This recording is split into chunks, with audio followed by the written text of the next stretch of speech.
Well, hello there, everyone. What is up? Welcome to the Raw Watch Along. It's your girl, Denise Salcedo. It is Monday, June 16th, and we got quite a bit that's been announced for Raw tonight.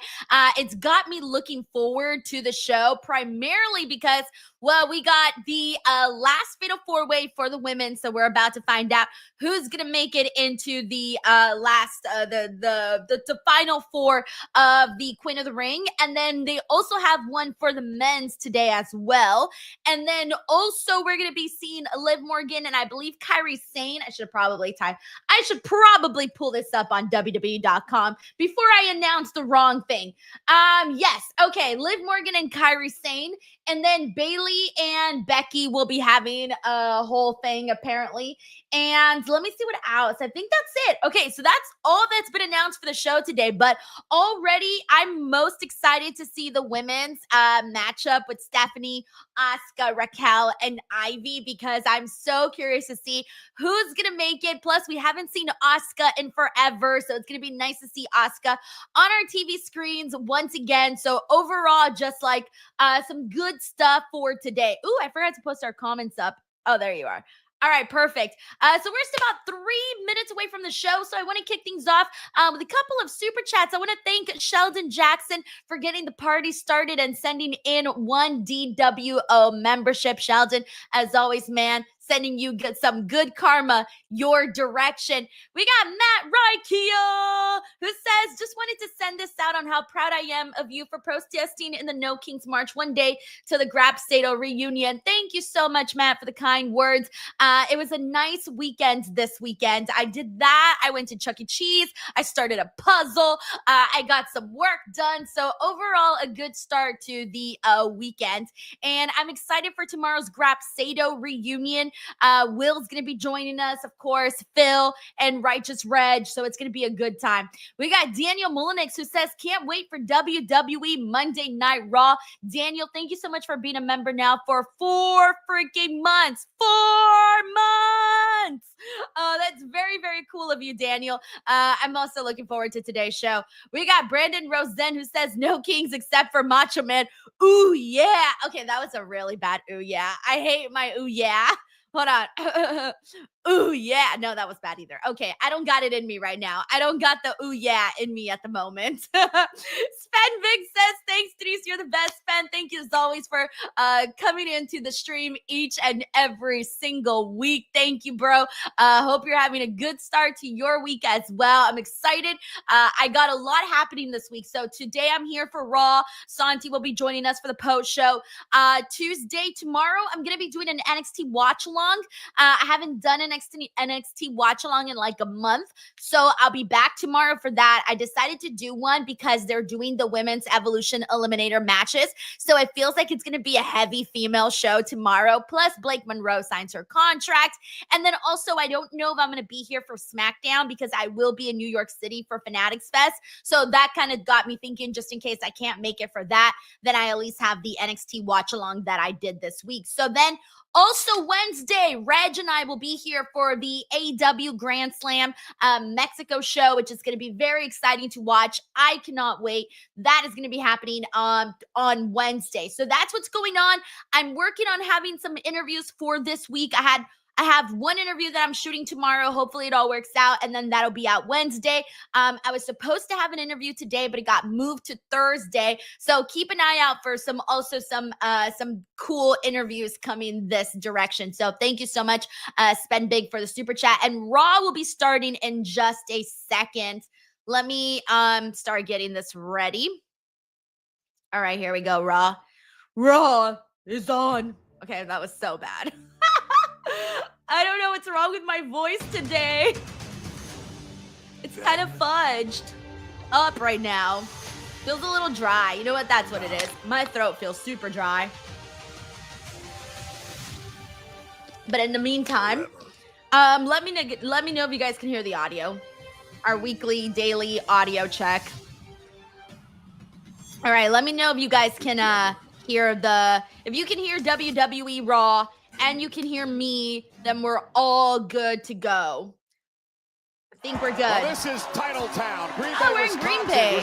You know, I've never been to Green Bay ever in my life, so, but I've heard nice things about it. My aunt goes every year. Okay, good. Everyone's saying is the audio sounds good. Awesome. Thank you guys so much for that. Shout out to everybody who's here. By the way, shout out to Carla, who's a regular here. Carla, always a pleasure to see you in the chat.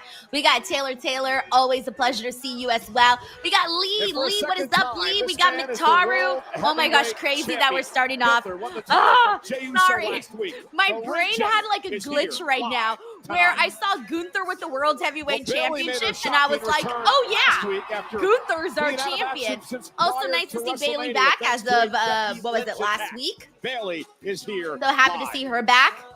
Shout out to October Horse. Thank you so much for popping into the stream. We got Raquel Smith. Oh shit, for a second I was looking at Stephanie and I thought she was Rhea. Because I just saw this like darkly dressed vixen. So she looks lovely. I'm glad that they've included her in these little video arriving to the venue. Shout out to Matt Raquel. We got Infamous DJ1. We got Daniel Mullinix. Henry Kiernan, good to have you on. We got Mike Riggs, Dave Jordan.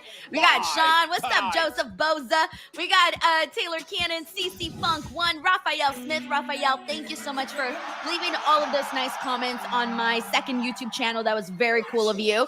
Don the Visionary, Chris Chaos. What's up, Chris Chaos? I think I did both, Chris. Chanted and laughed a lot at Triple Cheese. A little bit of both. All right, we're kicking things off with Liv Morgan and Kairi Sane. I wasn't expecting this to kick off Monday Night Raw today, actually. Shout out to Zach Chowinski. We got Miss WWE girl Tanisha Higgs, BPSR. We got Lewis in the building. Shout out to David Primero. Shout out to Busmania. Nice to see you on here once again. We got 11 in the building. I see. Excited for Asuka. We got Larice Johnson, Ebony French, Carlos Fredo, Lee Andrew, Casey Poole. Nice to see you in here. Yeah, I know. I'm so sorry, Casey. I know some people were hoping to see Cross in that King of the Ring tournament, but yeah, it ended up being Jay, and it's not. I wasn't expecting that. I was not predicting Jay. I'll tell you that much. Lee says, "Why are they just filming Stephanie on the phone?" I mean, she's a busy woman, right? She's got to be making some phone calls and stuff. I have a championship, and I have a man. I had a good time with this Liv Morgan, Nikki Bella segment last week. Shout out to Fran over on the Twitch side. We also got Zachary Walton. Thank you so much for tuning in. We got Rowdy the Cat, Elliot Paris. And your man. And we got Andre Hodge, Nick the Creator. Good to see you. Sir Wedgie, Race Peace. Thank you so much to all of our regulars as well as some new people. Moe Best, Tracy W, Spike Hunter. I love that everybody comes back. Thank you. Nikki Bella with Oblivion. I love how angry Liv Morgan was last week. I think that's what kind of made the segment for me really, really wow, was that Liv Morgan was just so fired up. Oh my gosh, what a great sign for Santi. It's like right front and center. I love it. Ladies and gentlemen, that's amazing. Welcome. All right, we to got Liv. Monday And Liv and Dom kicking us off here.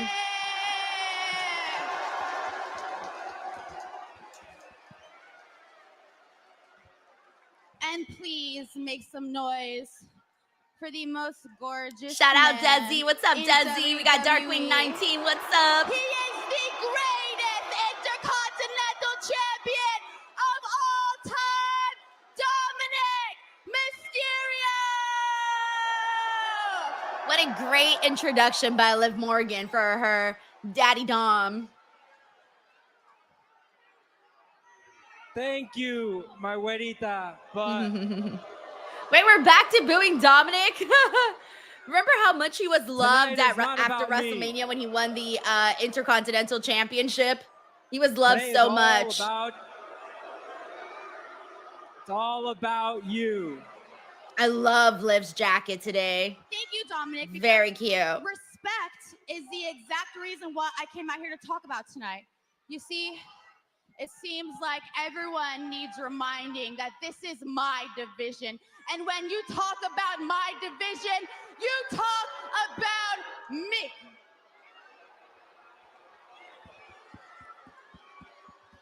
You see, Nikki Bella, she had to learn the hard way last week. And now she's sitting at home, all beat up, watching me on her television, which is exactly where she should be.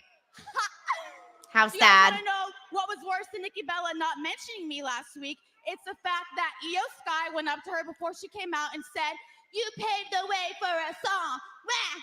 Well, I like what when a she joke, mocks because people. No one paved the way for me, especially not Nikki Bella. Liv Morgan did I really paved do my everything she own could way. to build herself And then all the I way to the became top. The history-making, record-breaking, first and only 4-time women's tag team champion. Oh shit, I didn't even realize she was the first and only 4-time women's tag team You guys know champion. what that makes me? Because I know you guys know what that makes me. That makes me the greatest women's tag team champion of all. And I feel like she's had so many partners, I don't even think I could name all her partners. Raquel, Rhea. Wait, was she tag teamed with Rhea? Asking for I think she was, respect wasn't she? anymore. I'm demanding it. Just like I'm demanding the rematch that I never got for the Women's World Championship. So, Io, we can do things the easy way, or we can do things the hard way. The easy way was Okay, here we go. Well, we'll see if Io Sky wants to do things the easy way or the hard I like way. Io's Because entrance. here comes the Women's World Champion. So this is where I'm at. I'm still wondering if they're going to do a one-on-one match with Liv and Nikki, or if it's going to end up being Nikki and Raquel versus the Bella Corey, last twins. week, Io That's Sky where was I'm one at. of those in the locker Thank you, room Shelby. area Because who all of Liv's reigns greeted were with the Raquel. great Wait, Nikki none of them Bella, had, because I know she that- was teaming up with that Rhea. Nikki was Were a they not trailblazer. champions? And so many here. Or they were Listen, just I am a having team, hard time and they never held the belts, understanding did exactly they? why it ruffled so many feathers, particularly the feathers of one Liv Morgan. Io is simply being I remember them respectful being a about the team. I just can't traditions remember if of they this were tag industry. team champions.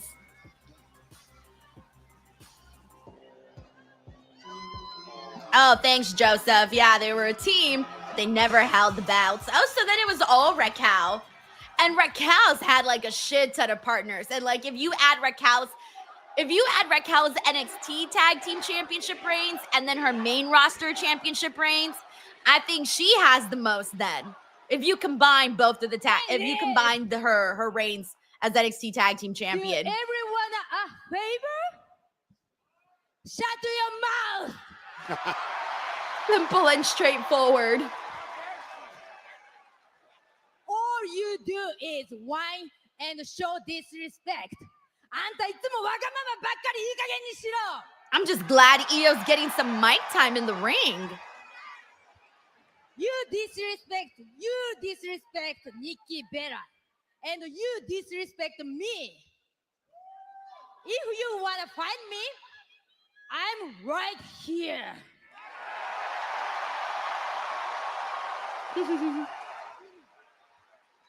I do want to fight you, Io, but I only want to fight you for this championship. I don't think But if you're Io's one to scared- not put if it you're on the scared to line. fight me because we know that I've beaten you more than any other woman in this division, then that's okay. We don't need to fight, and you can just hand me the title. I'm okay with just taking it. You can totally just give it to me, and I'll be cool with that.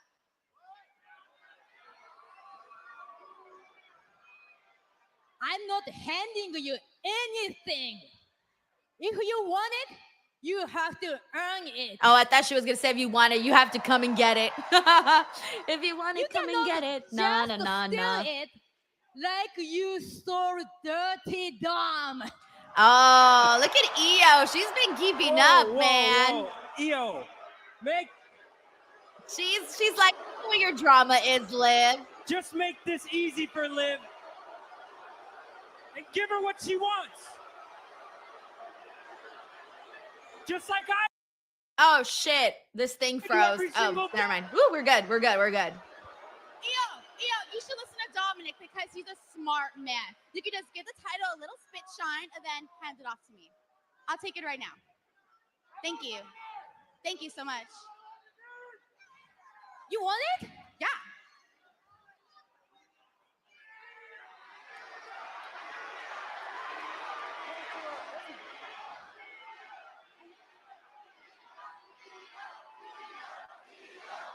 I mean, she was in the tournament to try to earn a shot. You can't have it. Not Liv. Oh, Not Liv good falling for for Io. that. Come on, Liv. Io You're Sky smarter than teaching that. Liv Morgan to have some Oh, no. No, she got bombed too. She was like, "You're Innocent here. bystander. You get 1-2. Get out of my That's ring." I'm honestly like, okay, so what? I don't remember the Io last Sky, time they the started women's with world champion. I think it's safe to say Io that was getting a not the spotlight at the response Liv top of Morgan was Raw expecting and from actually the getting women's some world promo champion. time. What did she expect? Io The Sky, fact that she a got proud some champion, promo was just gonna time to me is hand like, over the oh shit. championship to Liv Morgan. Finally, they're putting Io some Sky will respect not on give away that Io title Sky's without a name. fight. Well, listen, Liv Morgan made a lot of valid points tonight. She made. All right, let's see what they got next. All All right, we got Victoria here who says, "Happy Monday, Denise. What's up, DWO? I'm so ready for women's match because women are money, yo. I'm excited for that too. That's the match that I'm most looking forward to. That one is the one that I've been sort of torn about because I don't know if they're gonna go with Asuka or Stephanie advancing in this fatal 4-way, and I've kind of gone back and forth on that. If you guys saw my predictions video that I put out this weekend, actually just put it out yesterday, I think you guys will see that I was completely torn on that one. The So ring tournament continues on the women's side as we look at the brackets thus far. Roxanne Perez, Jade Cargill. Thank you so and much, Alexa Mictaru. Bliss have We got all Oliver advanced. Drake, Tonight, DWO the member for final 29 fatal months. He as says, Stephanie last of my Vaquer 29 battles months Raquel as Rodriguez, DWO Ivy switching to Nile, Patreon. and the Hey, returning Oliver, Empress thank of you so tomorrow, much, man, Asuka. for hopping on Next. board to the Patreon. For those of you who are wondering, I do have a Patreon, and it's just search Denise Salcedo, or if not, the link is in the description box below. Mictaru, dude, thank you so much, man. He gifted 10 DWO memberships. Mictaru, that is so freaking cool of you. Oh, wait, the women's match is right now. What? All right, I thought we were going to get this like in the second hour or something. No, we're getting into the match I was most looking forward to right now. I also love that it's been back-to-back women's segments on this show, okay? If Dominic wasn't out there, this would have been an all-women's, first couple of segments. Damn you, Dominic. But Mictaru, thank you so much. Not only does this help me out, but this also helps out a lot of other people that get free memberships. Mictaru, very, very cool of you. Thank you so much, man. We got Dean Lutzka here who says, I don't like the WWE. I don't like the WWE are handling R-Truth. Announcers are calling him R-Truth, and even on the graphic with Cena versus R-Truth, so I'm confused. I didn't notice that on the graphic. I noticed it on commentary. This was actually a conversation we had on SmackDown because we were talking about how the commentators kept referring to Ron Killings as R-Truth, and I know a couple of people kind of pointed that out on the SmackDown post show and were inquiring as to why. And truthfully, here tonight. sorry, I had to use the word truthfully. All right, truthfully, I just don't really know what that's all about because if he's supposed to be going as Ron Killings and he's doing all of this stuff for us to make him, to take him seriously and for us to see him in a different light, I would kind of hope that commentary and the graphics department and everything that went along with it stuck to it, right? Because that's only going to help continue to take Ron Killings more seriously. At first, I thought that they had just messed up, that they were just so used to calling him R-Truth, that's why they called him R-Truth. That's honestly what I thought, and maybe I thought wrong on that one. I'm not really sure why they're still calling him that, but anyways, I'm calling him Ron Killings. It takes a second. Sometimes I screw up and I'll accidentally say R-Truth, but I have been practicing though. I've been practicing. It only takes a little bit. I finally got Ricky Saints down. Got that one down. I'm still working on Blake Monroe. I'm doing pretty good. I feel like I'm doing pretty good with saying Blake Monroe. And so far with Ron Killings, it comes and it goes. Thank you, Dan Lutzka. We got Tiger Claw Gaming, DWO member for 18 months, says, what's up, Denise? Tiger Claw, as always, thank you so much for tuning in to the stream each and every single time. We also got Infamous Raider Loco, says, ooh, Denise coming in with the look. Hey, the look. I don't know what the look is, but I will take it.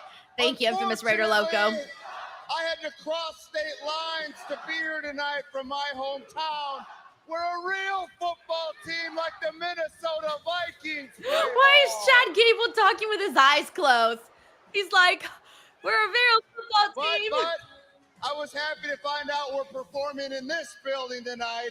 And not that decrepit. I should have kept count of how every single week Chad Gable gets a commercial break promo.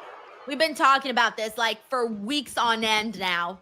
Because this is a perfect place for Lady Liberty herself, Ivy Nile, to start her quest. Oh, I love that she's getting a special entrance with Chad Gable's endorsement. Where it belongs. Thank you. Thank you.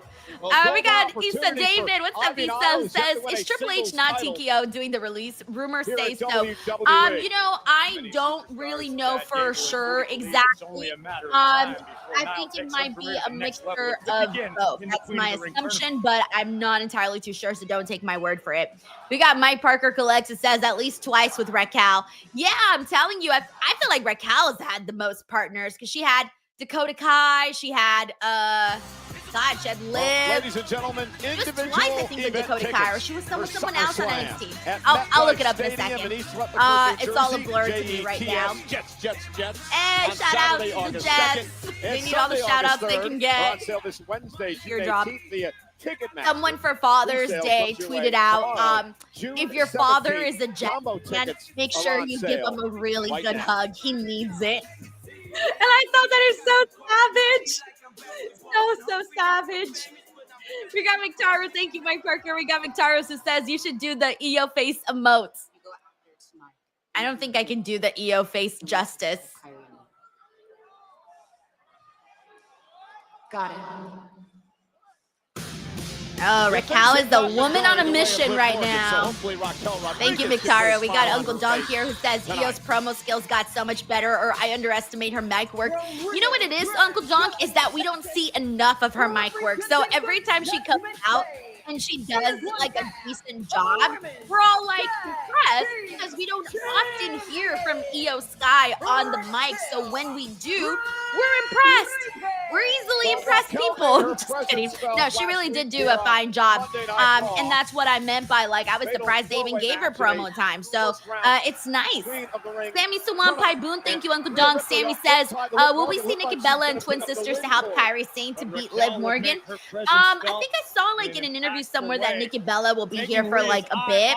So I'm actually maybe expecting some of that. I'd be down for that. I think that Nikki looks great, and I can't wait to see her like come in here and mix it in with some of the new girls. I mean, Liv Morgan's not new, but still someone that she hasn't, done something with. So, she's been gone forever. And this with Liv is pretty cool in my opinion.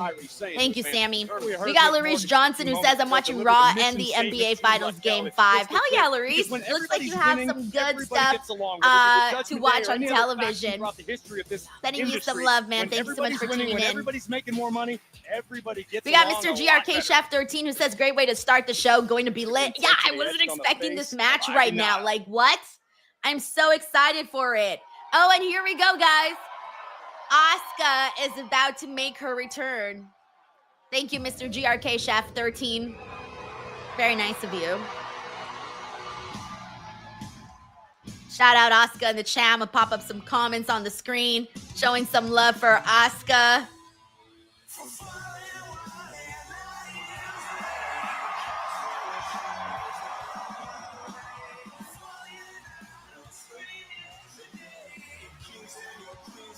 WWE Universe, you are not ready. Oh, wow. That's hella cool. She always comes out with like different type of stuff.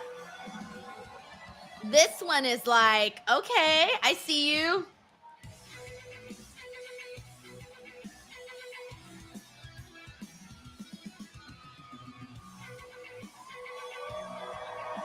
And with the black gear, usually she's like a lot more colorful. So seeing her like this is pretty cool. Oh, hey, girl. She looks really cool. Very, very cool. The detail, like her hair and her makeup, match the exact same color, by the way.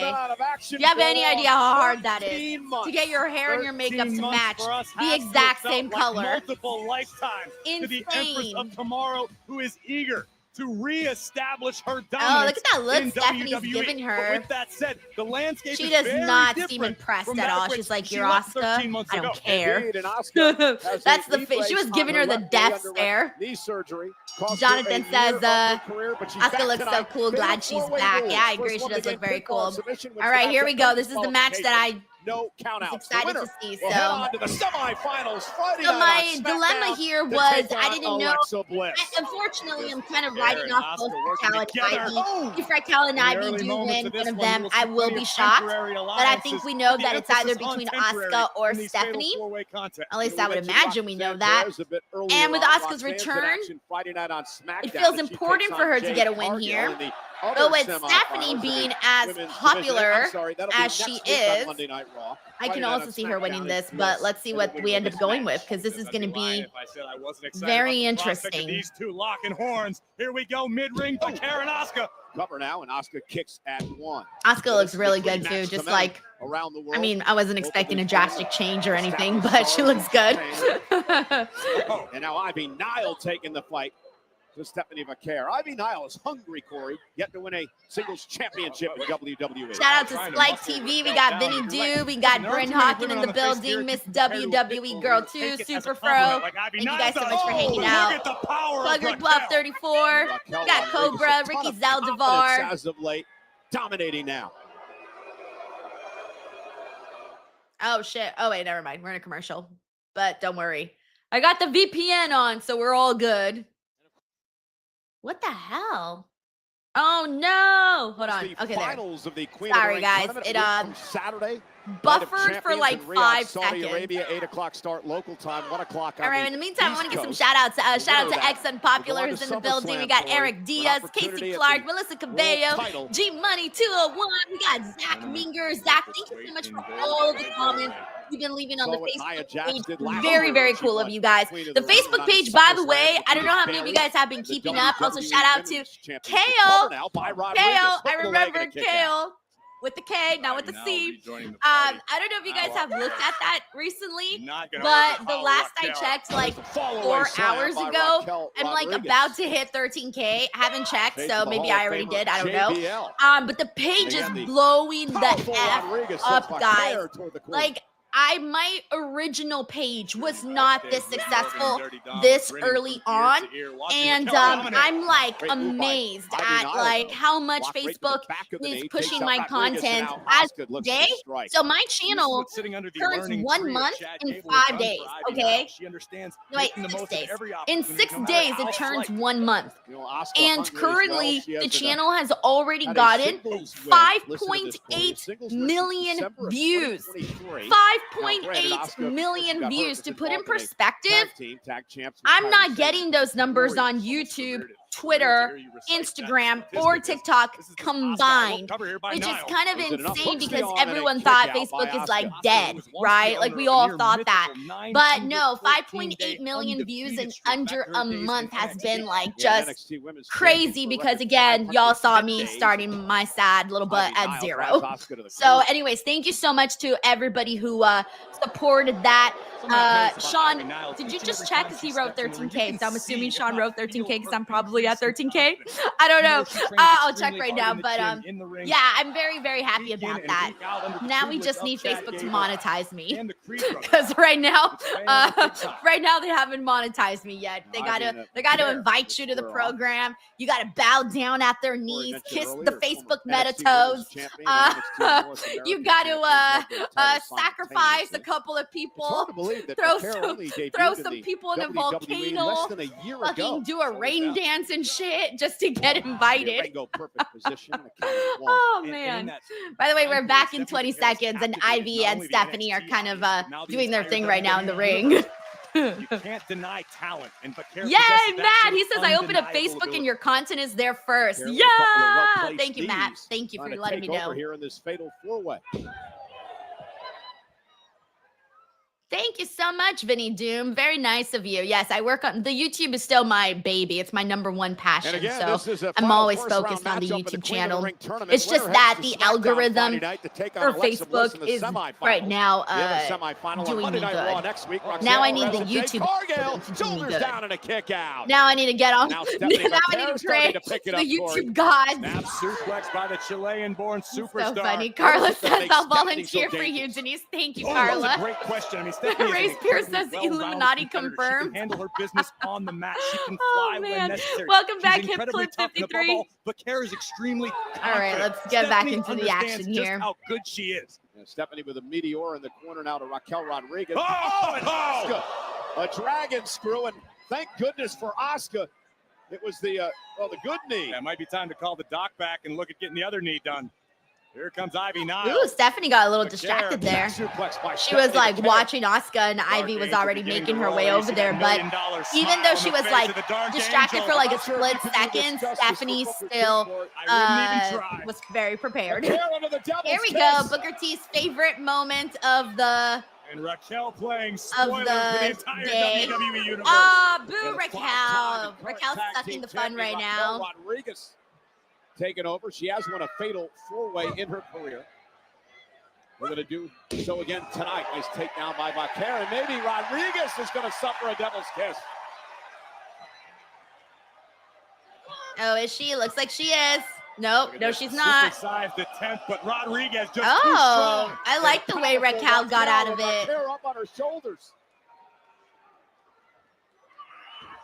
Asuka runs into a big kick by Rodriguez. Around we go. Vaquer taking Rodriguez. Oh, she over the still top has rope, but Raquel Stephanie. still holding on.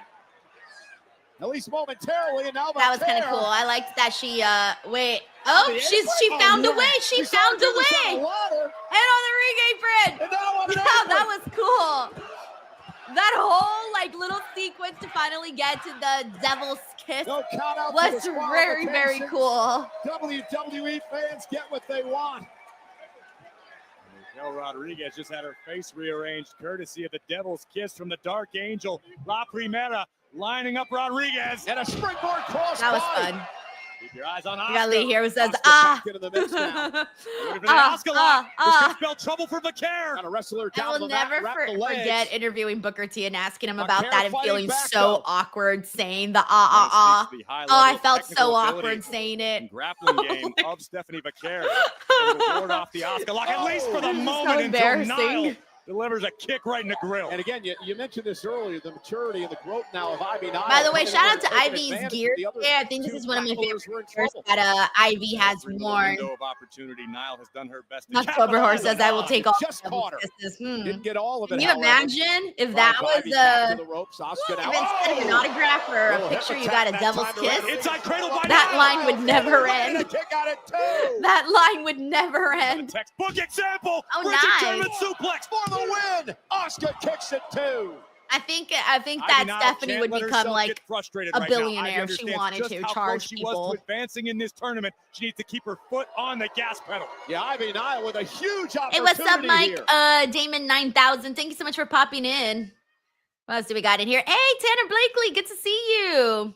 We also got Sound Fire. Welcome back, Sound Yeah, Fire. we mentioned earlier, Ivy Nile extremely hungry. He's never won a singles championship here in WWE. We also got Charles. Oh, wait, Charles. I think I gave you a shout out already. I'll give you another one. It's fine. It's fine. It's fine. I give people like 10,000. Raquel Rodriguez. I have the Overpowering memory of a Nile. peanut sometimes. Waist lock. Ivy, though, caught her with an elbow. That's what's made this. Merrick King Diaz Queen says there's of a the fan Ring dressed like tournament Mr. so coveted. Iguana. Is an opportunity Oh, that you to the may far otherwise right? I think I never just be able saw to him, achieve. Eric. Much like the Money in the Thank you Bank for letting me know, contract, 'cause guaranteed I hadn't championship seen him. opportunity. Isn't It the can't be guy with the overstated far how right? important that is. Yeah, Nile Either went that on. or You I'm mentioned confusing at him with the SummerSlam guy. to take out Oh, yeah, Bayley I last see year. him. She I was see the him. ring To the far came right. to I the see ring. him. Over. That's Went on and great. won the world title from Damian Priest at SummerSlam. Cover by Ivy Nile. Raquel a bit too close to the ropes. See the intensity in the eyes of Ivy. Oh, we're on a commercial. Jesus, I didn't even realize we were on another commercial. Desi Baby points out, geez, another commercial. Melissa says, why does it seem like there's lots of commercials? I think someone in the chat just said, yeah, Spike Hunter says 30 minutes in and third commercial, shaking my head. I don't know why, because, at least momentarily, you know, Triple H has said in the past before that they get the same amount, they do the same amount of commercials. Money to Make contract ladder match. I've never counted the commercials. I don't know how true that is, but according to Triple H in a press conference, he did say that they do the same amount of commercials every day. He said that if you notice the commercials more, that it's them doing a bad job of like putting the show together. And if you don't notice the commercials, then it's a good job on them and how they basically outlined the show. So I don't know, guys. I don't know. That's just the last that I heard from Triple H. I think he said it. Scrape the features off. I don't know. Sometime after the Raw Netflix debut. Courtney Farr says Triple H says lots of things. Traveled the globe. Don't shoot the messenger. I'm just the messenger. Chile, an incredibly well-rounded competitor. Kevin Simpson says, nah, this seems like more tonight. Unless they like maybe rearrange the commercials. We'll see. You know what? But they have hurt her knee there. Maybe we should keep track next time. I swear, the next time we watch Raw, I'm going to actually keep track of the commercials and when they actually happen, if I can remember. Asuka here as well. Fatal four-way, first match back in a year. And we talk about how the landscape in WWE is constantly changing in the men's division and the women's. Asuka went away 13 months ago. There's a whole October Horse. Yeah, I would imagine they changed the timing because that would be weird if we all knew that exactly 5:16 was a commercial break. It would feel weird. Do that as this first round matchup rolls on. 6 Maxwell 99 says the commercials are running wild. Thank you so much, Sunfire. I'm glad that you just tuned in, even for whatever you can. Shout out to Bill W from New York, who's also here. We got Johnny T. Matchup of the Queen of the Ring. We got Marshman sold out tonight in Green Bay. Marshman. Winner will advance to battle Alexa Bliss in the next round. We also got Infamous Raider Loco, who says the look is very positive. Thank you, just glowing. Love the look. Hope you had a great weekend. Can't wait for a Stephanie win. Infamous Raider Loco, thank you so much, man. All 4 women down. Yeah, I think what helped was that I did my makeup right before the Raw stream. Sometimes I do it several hours beforehand, depending on what the schedule of the day is. And today I didn't have anything where I needed to be on camera, so I was good to like do my makeup right before. So I feel like that's where the blood came from. Plus, I also took a break right before this to watch some Gilmore Girls. Because I woke up super early today and I was like, nah, I did way too much today. I'm gonna go watch Gilmore Girls. So I took a 1-hour break. Thank you, Infamous Raider Loco. And let's see if your girl Stephanie picks up a W here. Winner, 4-time world champion, 4-time tag team champion. Asuka. Okay, here we go. This is what I missed from Asuka. I missed her combo strikes. Expert level striking from the Empress of Tomorrow. And Asuka starting. You know what? I still don't know who's winning this. I still feel like it might be Stephanie. Ivy Nile suffers one as well. I just think that Stephanie has. I mean, they've all looked good in this match, but I think Stephanie big knee. has probably looked the best, though. To advance to the semifinals. I don't know. It's kind of hard to tell. And the talent in the ring right now is incredible. And what we're seeing out of Stephanie Vaquer is so difficult. Oh, yes. Here we go. This stare down with Asuka and Stephanie. Asuka now measuring Stephanie Vaquer yet again. Fight. 2 international superstars. I'm going to see her do the devil's kiss on Asuka. Of all time. No Stephanie Vaquer showing absolutely no fear. Certainly a professional respect, but this is what it's all about. Reversal. Vaquer sent into the ropes. Shoulder tackle. Asuka just fires her up even more. Stephanie looked so irritated, like, how dare you push me? I don't know if the Dark Angels ever experienced. This is a really good I'm pissed off face. Number of headbutts to Asuka. Asuka still on her feet. Oh, no fear. Asuka caught her. What a collision. Now Vaquer to the other side with a knee. I liked that knee. To kick off Monday Night Raw tonight with so much on the line. mentioned, we've got a King of the Ring fatal four-way still to come later in the evening. A nice suplex by Vaquer.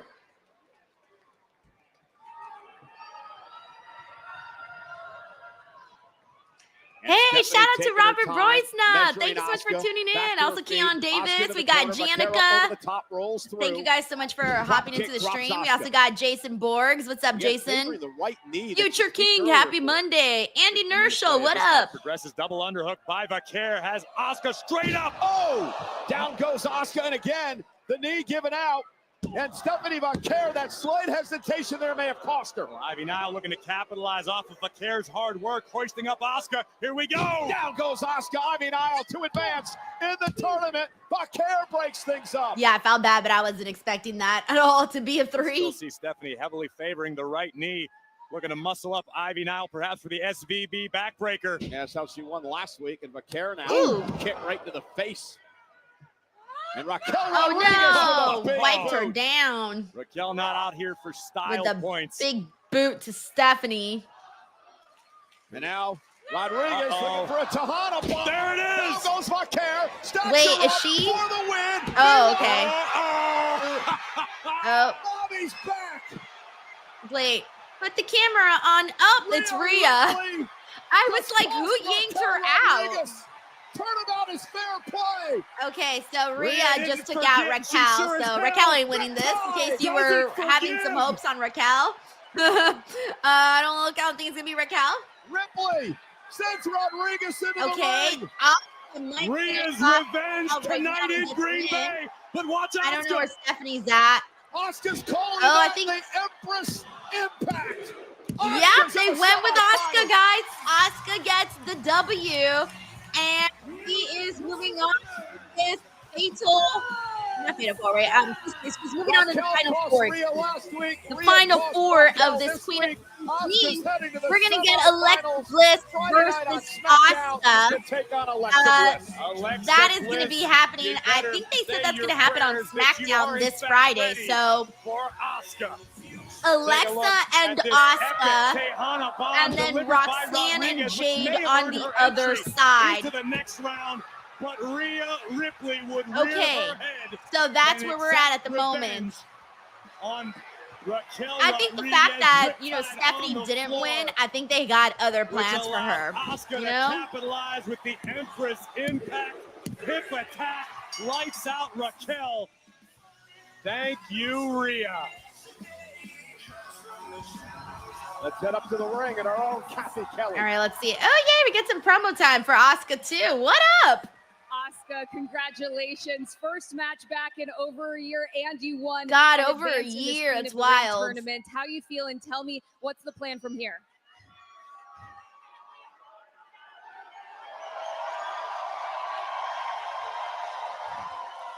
The fire didn't die. It's still alive. That's awesome. Oh, we got Queen of the Ring. Dude, what if she does take this all the way and it ends up being Asuka and Io? My pick was Jade Cargill. But I don't know what's happening now. Well, this is going to be interesting. On SmackDown, the first of the semifinals in the Queen of the Ring tournament. And it's interesting, Corey. Alexa Bliss and Asuka were once tag team champions together. And now they have to battle it out for a berth in the finals of the Queen of the Ring. And you've got something as coveted as the Queen of the Ring and the guaranteed title opportunity that comes with it. All right, 1 second. Well, the What's Your Story podcast is hosted by WWE icon Stephanie McMahon, with new episodes debuting every other week. This past week's guest was magician illusionist Chris Angel. Download. All right, let me see what we got. What everyone here is saying. We got a lot of people saying they thought this match was great. I thought it was fun. It wasn't my favorite. I thought my favorite was actually the first one we saw on Monday Night Raw. I thought that one was probably a little bit stronger, but this one was still pretty all right. All right, let me see what we got here. We got Terrence Matthews who says, so is Becky Lynch big time Bex again? Her outfit, glasses, and whole attitude at Money in the Bank screams big time Bex. Well, I feel like she's been saying it. I feel like we've heard her say big time Bex quite a bunch of times. So maybe I think she just might be doing a little bit of everything right now. Great question, Terrence. Thank you so much, man. We got McTaro here who says she scared me for a second after I saw the makeup. Oh, Asuka? Yeah. Sheldon Jackson says, Denise, I sent you Raquel facts regarding the tag titles. Oh, let's go see the facts from Sheldon. Hold on one second, guys. I really like Sheldon's facts. So here's what Sheldon says. He says, Denise, Raquel is a 7-time tag champ, 2-time NXT tag champ with Dakota, and 5-time WWE Women's Tag Champ. 1 time with Aaliyah, 4-time with Liv. I knew there was someone I didn't remember. Unfortunately, did not remember her run with Aaliyah, like at all. I did not remember that. So thank you so much, Sheldon, for always sending in some fun facts. Thank you, Sheldon. We got Day D Mexicon. What is up, Day D Mexicon? He says, I'm kind of caught up on the lore of DD, where I saw you dancing in the video package on Ara Lucha. So great. Gotta get used to calling you DD. Oh no. I can't believe the DD lore has traveled far and wide. Yeah, it was a fun time though. I don't regret it. It was my cheesecakey dance, and the first time I ever saw myself on a commercial. Fortunately, it didn't really go anywhere, but it's fine for what it was. Good times though. I will tell you, I had some great experiences, and I will never. I won't regret those experiences. Thank you, Day D Mexican. He is the new world Parker heavyweight champion. Mike, thank you so much for the generous. You all Gunther so much. is here live. Thank you on so Netflix. much. Mike Parker Collect. Funny story. I think everyone laughs at. I was having a general conversation with my mom about YouTubers who had built big followings. When I mentioned Denise, my mom said, "Oh, that girl who talks really fast that you watch." Oh my God. Wait, I'm sorry, but I love when I hear what other people think about me that like don't watch wrestling, that just know, because that's usually what I don't know. I think it's a really good barometer for what people might see from you. I do talk really fast. In fact, I've been told to talk slower, and sometimes I try, but you get into just like your natural rhythm, and it's very hard to like deter from that. Like it's very hard for me to slow down. And Well, the original Godfather was in a about it car all wreck really, earlier this and week. it's just He's like, okay. oh, I guess can't even get my Xavier, words out. paying homage. Honestly, the faster I talk, the more sure I am about what I'm saying. Because if I slow down, I'm thinking too hard about it. But then sometimes I'm thinking about how I have to slow down. So, but Mike, thank you so much for letting me know this, and shout out to your mom. That's very, very cool. I love knowing that I'm the girl who talks really fast. Thanks, Mike. That's so funny. So funny. And that announcement is your boys, the Vinny Doom says talking fast is an advantage. Don't forget that. I guess it depends. I know some. I think people have just different preferences on if they like fast talkers or not. Be here. Also, holy smokes, Xavier Woods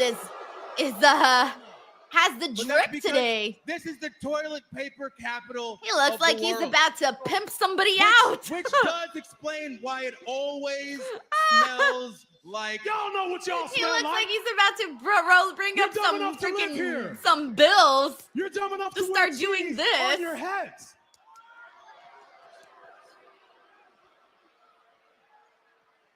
The reason that we're not going to defend is because we have not found any teams that are worthy of the challenge. Let's talk about it. War Raiders, Unworthy. Alpha Academy, Unworthy. Judgment Day, Unworthy. I feel like Xavier Wood is in his diva era. New Catch Republic, Unworthy. Because have you guys noticed that they've also been like dressing just more like fashionably? They've been making a statement with their clothing as of late. The New Day. But look on the bright I feel like side. I've been Look noticing on the their bright looks side. We so did much something more for y'all than I that you're have not used to before. seeing. We actually brought titles. So yeah, to exactly. Chinatown. Fernando Perez says Xavier Woods looking like the Godfather for reals.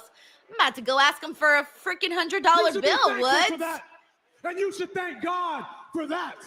And you should be I on feel your like if I knees work somewhere where with you your get hands held tips, towards the if sky, Xavier and Woods, your if I disgusting, provided like moldy, a service, charcuterie brought him a press, coffee, opened a scream door, out in carried his unison, luggage or something, and he was dressed like that, I would be expecting a hella big tip from Xavier Woods. Well, ladies and gentlemen, this Saturday at I'd be 3 like, o'clock bro's Eastern, ballin'. fans at Fanatics Fest can He's see the ballin'. SummerSlam press conference with their favorite superstars. Oh, your girl will be there at John Fanatics Cena Fest. and By the CM way, the Punk, link is in among the others, description will box be below if live you guys want to as they get tickets ready to for the Fanatics Fest, WWE's Fanatics Fest biggest through my event of the affiliate summer link. at MetLife Stadium. We got You Day can Day catch this Kong who on says, Sad Vaquer WWE's dating born guy and social Facebook for channels. old Again, the people. SummerSlam Wait, I don't know who kickoff show Stephanie is Saturday dating. at 3 p.m. Eastern I don't live know that she was from New York dating City. Miles Bourne.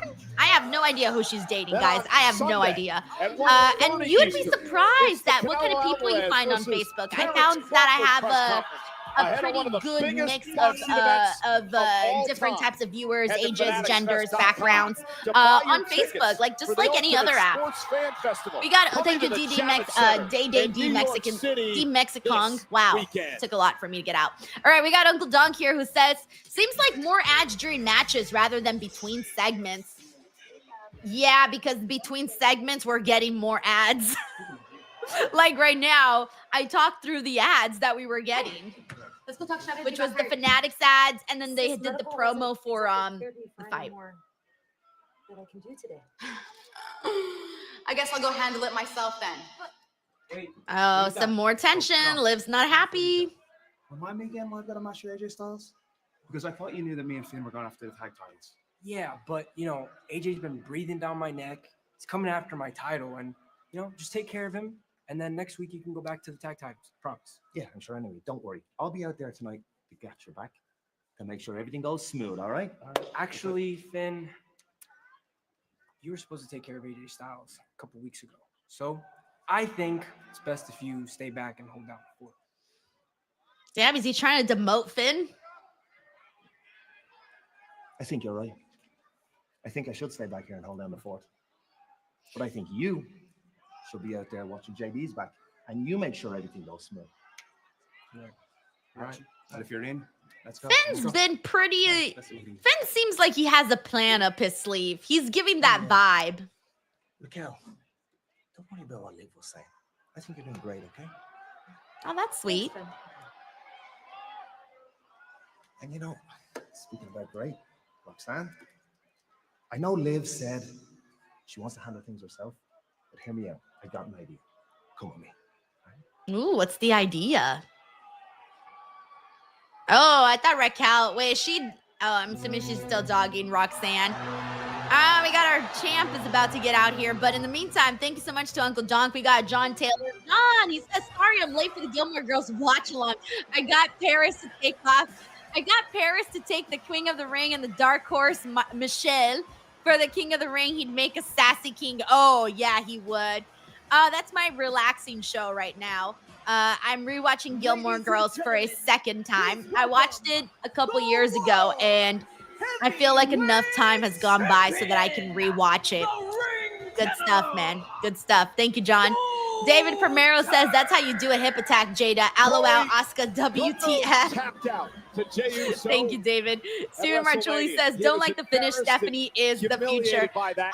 Look, honestly, I was straight expecting months. Asuka And to he take did a what he win. I promised he really was gonna do was. I last mean, she week. just came Get back. back the world title. So I'm not surprised that Asuka got the win, and I knew people would be upset. Whether Stephanie didn't make it or if she did advance and then lost, I had a feeling this was going to be a reaction because, again, she's very, very popular, and she feels right now more popular. Thank you, Steven. We got David Primero who says Asuka for the win. Asuka versus Io at SummerSlam is lit. Let's see if it happens. I don't know if she's going to take it all the way. I feel like they got a strong story on the SmackDown side that can be done. And this one would surely be interesting on the Raw side, of course. Thank you, David. We got Jim. What's up, Jim? He says every middle graphic woman won their qualifying match. Wait, are you serious? Hold on, let me look at that. Hold on, let me pull it up. I'm impressed each and every time this man's in the ring. Oh, wait, are you talking about the actual graphic? Oh, okay, I thought you meant like from the bracket. Okay, because I was about to say, if it was from the bracket, that shit would be hella obvious. But if you're talking about the actual graphic of the match, then okay, I see what you mean. Okay. Thank you, Jim, for that observation and for the super chat. Doesn't it? We got John Taylor here who says, I found out recently I have a cousin named Dee Dee. Dee Dee, I'll screenshot you for proof. No. That's amazing. Of the new I know every DD in the world, okay, guys? Look, I know every DD. We're just connected, all of us together. We meet up on Fridays and we have pizza night and discuss what life is like as DD. Thank you, John. We got Christopher Marino. What's up, Christopher? He says, just want to give you a shout out for the video this weekend. I'm sure you got a lot of crap for it, but I tip my hat to you for putting your real feelings out there. Thank you so much, Christopher. I'm not afraid of bots. I do not fear bots. I am okay. And I was feeling very good, and I'm very happy that I put out the content that I put out this weekend on social media. Thank you so much, Christopher, for the love and for the support. We also got Sven Big, DW, a member for 15 months, says, my girl seen you in that. You were cute and liked your hair. Aw, that's so sweet. Tell her I said thank you, Sven. Thank you. At WrestleMania. All right, let's see what Gunther has to say.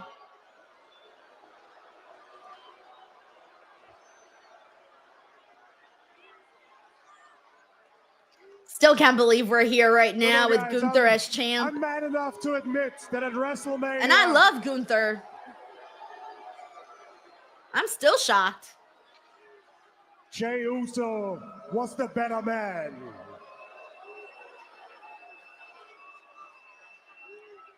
He was the better man for one night.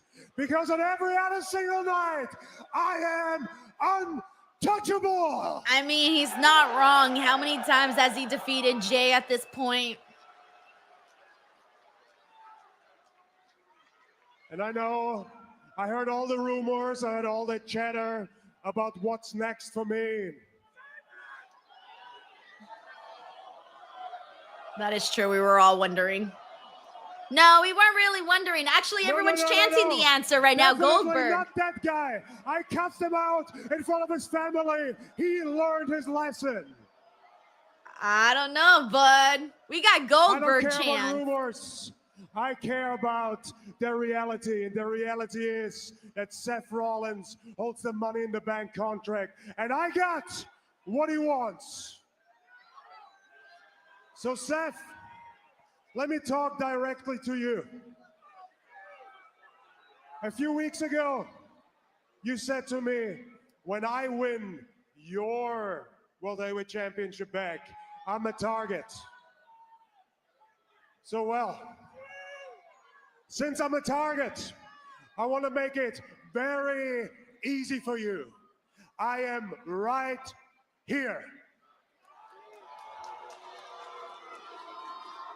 So don't waste no more time. Okay, I was wondering if he was going to come out already, guys. Goldberg is here. Da-na-na. I always really like Goldberg's theme song. Da-na-na. Sorry, I sing a really terrible version of it. All right, Goldberg is here.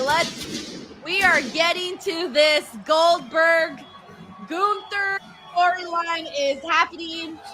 Whether you like it or not, it's happening.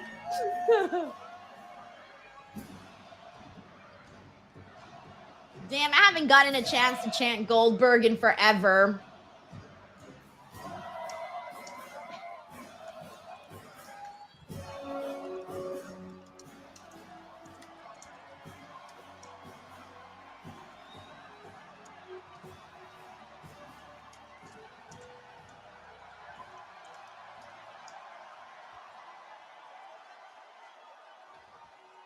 Thank you. All right, let's see what Goldberg has to say. Don't be confused, Gunther. It's all good. It's all good. Because tonight is your night. Tonight, I'm here to celebrate you winning the World Heavyweight Championship because I've been there before. I understand how proud you must feel. So, congratulations. Just wanted to put a little note on tonight and tell you how proud I was of you. You know what, though? One thing, before I go, a few months ago, you started something with me and my family in Atlanta, Georgia. I was there.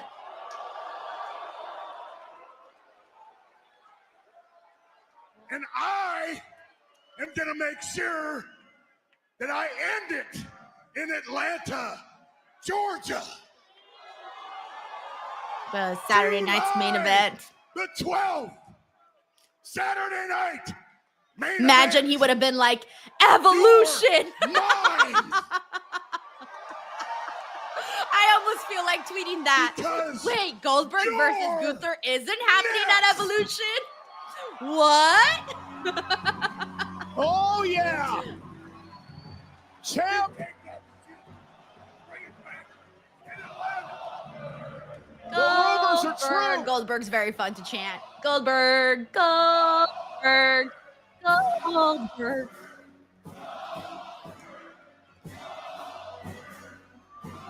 July God, this is 12th gonna be rough. 3 weeks from Saturday. Saturday nights. All main right, event. well, it's happening. And it's only appropriate. It's in Atlanta.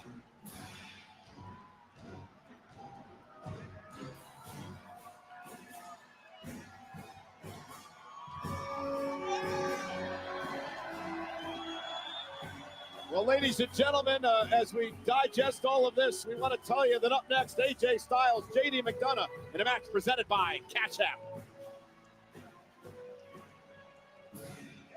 All right, 1 second, guys. Hold on 1 second. I want to get everyone's reaction for all of this. Well, ladies and gentlemen, just a shocking moment here in Green Bay, Wisconsin, as the sold-out crowd is Is he still out there? Oh yeah, he's still out Famer there. He's getting a Goldberg whole in the center of the ring. thing. Oh, I think he's gonna. Oh wait, no, that's it. I thought he was gonna cut like another promo or something because I saw he still had the. I saw he still had the mic and shit. I'm like, oh, probably gonna do something else. All right, so that's where we're at right now, guys. No one's surprised at all, by the way. Like we all knew this was gonna happen, so we're not surprised. But at least now we know it's happening. You know, in case anybody was second guessing that. So I think now it's pretty clear why they decided to you know, put the strap back on Gunther, so that this is a title match. This is going to be a title match over at Saturday night's main event. All right, let me go through some more comments. We got Tanner Blakely who says, imagine if he wins the World Heavyweight Championship. Yo, I would probably pass out from laughter, honestly. We got David Montalvo who says, are they trying to have fans tune into AEW instead of watching this match? Look, I'm going to be watching AEW All In. I'm going to want to peek at Gunther and Goldberg, though, because usually I watch the shows afterwards, because, you know, I like to give the proper attention when I cover a show, but I'm going to want to peek and see what's happening. I ain't even gonna lie. I'm going to want to peek and see if the match is, like, really terrible, or if they decide to do something crazy. We'll see what else. I don't really know. Don the Visionary says that's all we can pray for, guys. It's a decent main event. Let's see what else we got here. Maxwell says everybody complains about Goldberg, but the crowd is pumped. Goldberg tends to get good, even now, really good crowd reactions. Vinny Doom says, sweet, Saturday night's main event. We got Tiger Claw who says, I want Goldberg to win just to piss off the marks. Someone says Gunther's gonna have to do tons of selling. Enter Buckley says, if I'm Goldberg and I've been working out for this return, I'd 100% be throwing that shirt in the crowd while up in the corner. Be showing the tatas and everything. That's the Ender Buckley. Ender's like, I'm gonna be showing the tatas. All right, let's see what we got here. We got Richard here who says Goldberg beats Gunther, then Seth cashes in. Hey, look, let me tell you, I can see that happening. I'm not saying I want it to happen, but I can see it happening. Race here says, not too excited for that match, but good for Goldberg. Damon Gill says, I'm glad I decided not to get tickets for Saturday night's main event. Oh, no, savage. Hey, what do you want to talk about? says, The podcast Atlanta, hosted by Georgia, the here we American come. Nightmare, By the way, I Cody recently Rhodes, went to features Atlanta for sit-down Bad Blood, and I gotta tell you, I really like that like area for watching wrestling because it's so easy. Like the town is so chill, so chill. And everything was so close. I couldn't believe it. I'm from LA, guys. I got to drive 50 years to every location. So I was very impressed in Atlanta. We got Moopy Moops here who says, I don't care. I need Gunther versus Ilya Dragunov. I do need that too, though, for real. Double S says it happens at Evolution, but they have to wear dresses. Oh, man, I'm dying. That's hilarious. All right, we're going to see this replay like 100 times, by the way. Well, we also have Uncle Donk here. Oh, there's the official poster. Hold on, guys. July 12th, Atlanta, Georgia. Saturday night's main event. Add the it to ring the general, the world heavyweight champion Gunther here. Will defend his title against the WWE Hall of Famer, the one and only Goldberg. And ladies and gentlemen, you have an opportunity to experience the non-stop excitement. Oh yeah, okay. So you see that like literally that way? Is it right there? Evolution. Hold on, I'm a little confused. Sorry, I haven't been to Atlanta. I've been to Atlanta 2 times and only 1 time to the downtown area. So I'm a little bit. Saturday night's main event, Saturday, July 12th. Yeah. I kind of remember being in. Find your package at On Location. Yeah, I do remember being there. Okay, sorry. I think that's where I went. That's the Civic Stadium where I went at last time. Or sorry, Arena. But anyways, there's like this square area where pretty much everything's at. They got like a Ferris wheel, a courtyard, and I felt like everything was in that center, which is what I liked, that everything felt like it was in one place. All right, Uncle Dunk says, need to see throwback Goldberg walk out of locker room with cops. Oh, with cops. Yeah, I want to see him go out there and do the, what he always does where he bangs his head on the wall and the whole spiel. Of course, I'm pretty sure we're going to get that. Dan Bridgman, thank you so much, Dan, for this hella generous super chat. Dan, you're the man. Thank you so much for always being so generous here on this pod, on this show. Very, very cool of you, and hope everything's going well. Dan also says, Monday without Pat is so peaceful and beautiful. I know, I always say this, I do like Pat, but I know how everybody else feels, or how a lot of people feel. Thank you, Dan. We got CJ here who says, now this is the real world heavyweight champion. No yeet. Jay went to sleep. How sad. Poor Jay. Thank you, CJ. John Taylor here says, I just heard the weirdest sound coming from about 400 miles north of me. Wait, I think it's the sound of a disgusted Bret Hart coming from Calgary. We all just in unison heard Bret Hart go, ugh. That was Bret Hart right now. Okay, did you guys see when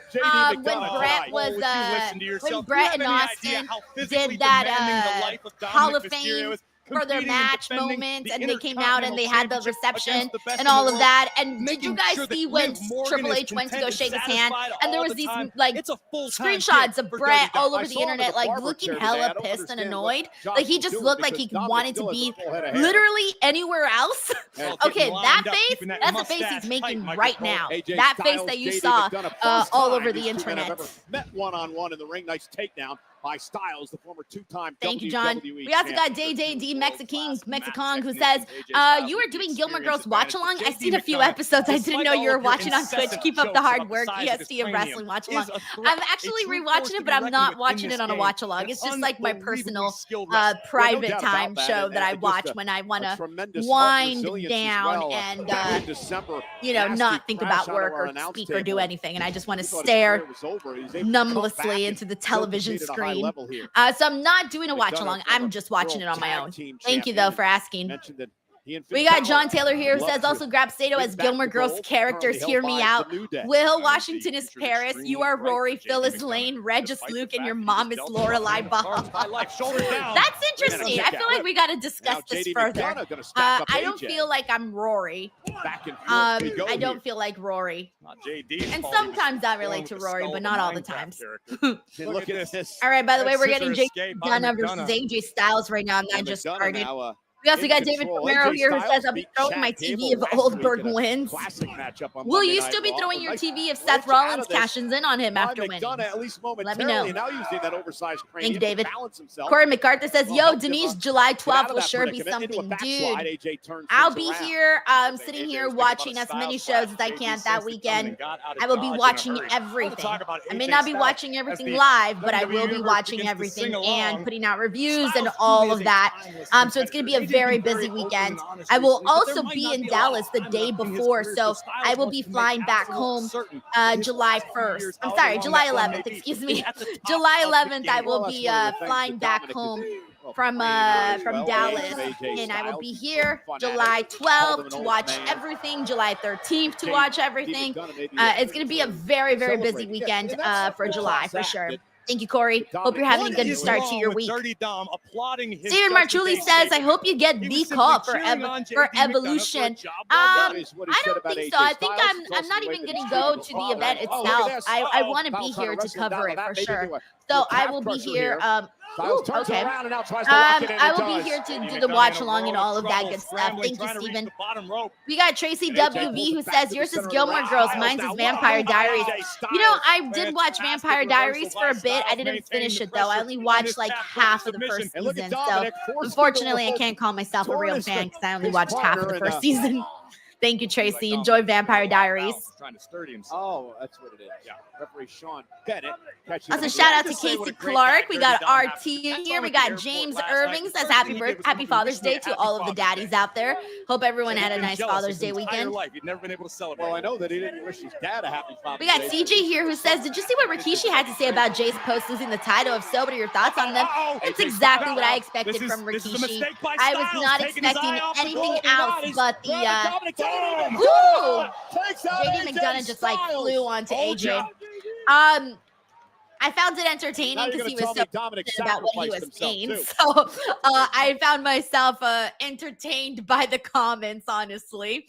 Thank you, CJ. Well, and again, we all pretty much knew the rant was incoming. I think people were looking forward to said rant. We got Mike Parker Collects, who says, it would be wild if Goldberg does the spear jackhammer, but Gunther kicks out and ends up submitting him. Seth Cashin would be good too. Yeah, dude. If it was like non-title, I would just expect Goldberg to go in there, hit a spear, hit a jackhammer, call it a day. But because it is for the title, no doubt about that. If Goldberg wins, Seth is definitely cashing in. That would be crazy. And if they're not planning on doing a cash in, then Gunther for the win. That's it. I think Dirty Dom showed the world that he can be a fighting champion. Thank you, Mike. John Taylor says, I casted you as Rory to the Luke Lorelai bit. To do the you as Rory too to do the Luke Lorelai bit. Dom took it upon himself to offer Great up stuff. an Thanks, opportunity John. at the Intercontinental title against Octagon Jr. That to me is a sign of a true fighting champion that should be respected. Yeah, right. His dad Ray was being honored at that event. He embarrassed him, then he embarrassed Octagon Jr. for being Rey Mysterio. Shout out to SES for joining the stream. Also, shout out to Jordan Bullies for also joining the stream. It's kind of gross. Big G says you gotta love a good Rikishi crash out. I like a good crash out, period. Y'all want to go off? By JD McDonagh. We got Dan Lutzgun building. He says Goldberg wins clean squash. Love it. Goldberg. Can you imagine if that did happen and then there was no cash in afterwards and everybody was just like, oh, so is he like retiring as champion or what? Can you imagine the madness that would ensue? It would be crazy. And McDonagh with a big smile on his face. Doing what he said he was going to do. Get some buzz, people would be talking. People would be talking, that's for sure. Thank you, Dan. That is a pretty great smile. Yeah, because somebody's doing your dirty work for you. Also, shout out to Omar Maduena, who just joined the chat. He didn't have an answer for that, did he? Hey, what up, CC Funk 1? He was busy focusing on the task at hand, which is bringing victory to JD Well, McDonagh and the Judgment Day as a whole. He's acting like a good water boy tonight, he is. Johnny T says him and Cena, AJ OMG. being dominated right now. Again, this all started when AJ decided to pursue Dominic in the Intercontinental title. M. Durrett says I need AJ's nutritionist so we can both be jacked middle-aged men. Yeah, AJ looks good. Very good. JD McDonagh, nice drop toe hold. We're back in 18 seconds from this commercial break. Fun to watch. Up that leg drop cover now on Styles. Is it enough to put him away? We got CJ here who says Rikishi comparing Jay with Cena and Orton was wild. And on top of that, Cena and Orton have had reigns that have lasted less time, specifically Cena. Guys, it's his dad, so he's gonna see things how, you know, your parent is always gonna see you as the bee's knees. So, I mean, what can I say? What can I say? Today, June 15th, I'm Thanks, gonna write CJ. this down because you just gave Dom credit. So I also have a question about the Judgment Day, and you've been watching, Corey. This whole Finn Balor situation, is he trying to do good by the Judgment Day, or is he trying to drive a wedge in the group? Listen, I think there's a lot of turmoil within the Judgment Day because you've got a lot of people trying to do their own things individually, which Ooh, sometimes can ouch. come Aw, at the he's cost of the unit. stepping You've got on his Dirty Dom, hair. the reigning Intercontinental Come Champion. on, bud. Everybody should be stoked about I know that. for a fact that Unfortunately, hurt. for a superstar the caliber of Finn Balor, that And he's may doing mean it less again. opportunity. Right. That's why it's of the utmost importance for JD Gotta do McDonagh your to come work, out here, bud. get the job done against AJ Styles, He's got and then 2 the Judgment feet Day on as those a hair, unit on that to head move of forward. hair. Well, Roxanne Perez has not been welcomed with open arms by some members of Judgment Day. Liv Morgan and Raquel Rodriguez. Tiger Claw says, nope, my parents were always honest with me. If I was good, they demanded I was better. If I sucked, they told me. Tiger Claw, are you Mexican? Because that's how we're raised, bro. I remember coming home with like the first, I used to be in track, and I came home with a first place ribbon. Believe it or not, your girl is fast. My heyday. Came back with a first place ribbon, showed it to my grandpa. My grandpa was like, well, how bad was everybody else that you're in first place? And I was like, damn, man, I was proud of my first place ribbon. First place, bro, and I still got roasted. JD McDonagh. Oh, man, I'll never forget that. That was funny as hell. AJ taking his time, surveying the situation. There are very few situations, if any, left in this game. Kevin Simpson, thank you. Gio Ding says, dang. Yeah, for reals, bro. Using the big crane Roasted. Shout out to Joseph Sierra. Thank you so much for tuning in to the stream. Oh, wow. Brainbuster cover. Jonathan says, I'm Asian. If I don't get A's, it's a bad time. Oh, yo, I get it. I get it. EJ says, did you see AJ winning anytime soon? Title soon, maybe the Intercontinental title. I don't think it's not gonna happen, but I don't know if people are necessarily clamoring for it. I don't know. Is anybody here in the chat clamoring for AJ Styles to win the IC title, for example? I think people are kind of wanting to see more of like you just feel is on the cusp of I don't know, it just feels like I think right now it just feels like AJ's kind of going through the motions. It hasn't really been there hasn't really been anything major surrounding AJ, I feel, for a while. And I think that's probably why people aren't like necessarily clamoring for it. But AJ's such a phenomenal wrestler though. That if he were, you'd get zero complaints from me. Off the top Thank you, CJ. This could end it for Styles, but AJ gonna keep fighting. McDonagh. Hey, what's up, Drew Aldrich Boyer? Thank you so much for popping in. And Styles. John Trentafila, what's up? He says it's only Jay's first reign. I'm gonna try to remain optimistic. I just hope he gets another shot and wins it again. Otherwise, he'll end up like Kofi back in the tag team division. Oh man, yeah, you're not wrong. We got John Taylor who says, oh, wow, you're doing Grabsado as Golden Girls. Willis, Dorothy, you're Sophia. I don't want to be Sophia. Short and feisty. I am so, I'm Dorothy. Dorothy is organized. Dorothy has common sense. I like Dorothy. And quickly. The Styles clasher is way better. Phyllis Rose because the bit and Reg has to be Blanche. Reg is Blanche. No, he is so Blanche. And AJ just got the win. And it's not looking good for the Judgment Day, guys. Keep taking these L's against AJ. AJ Styles. And yes, Reg is a hoe. Oh, no. Melee kick by Styles. Thanks, John, for the laughter and for the well thought out super chat. Oh, Brock's the Intercontinental Champion. And now Finn Balor coming to the aid of Dominic Mysterio. Thank goodness.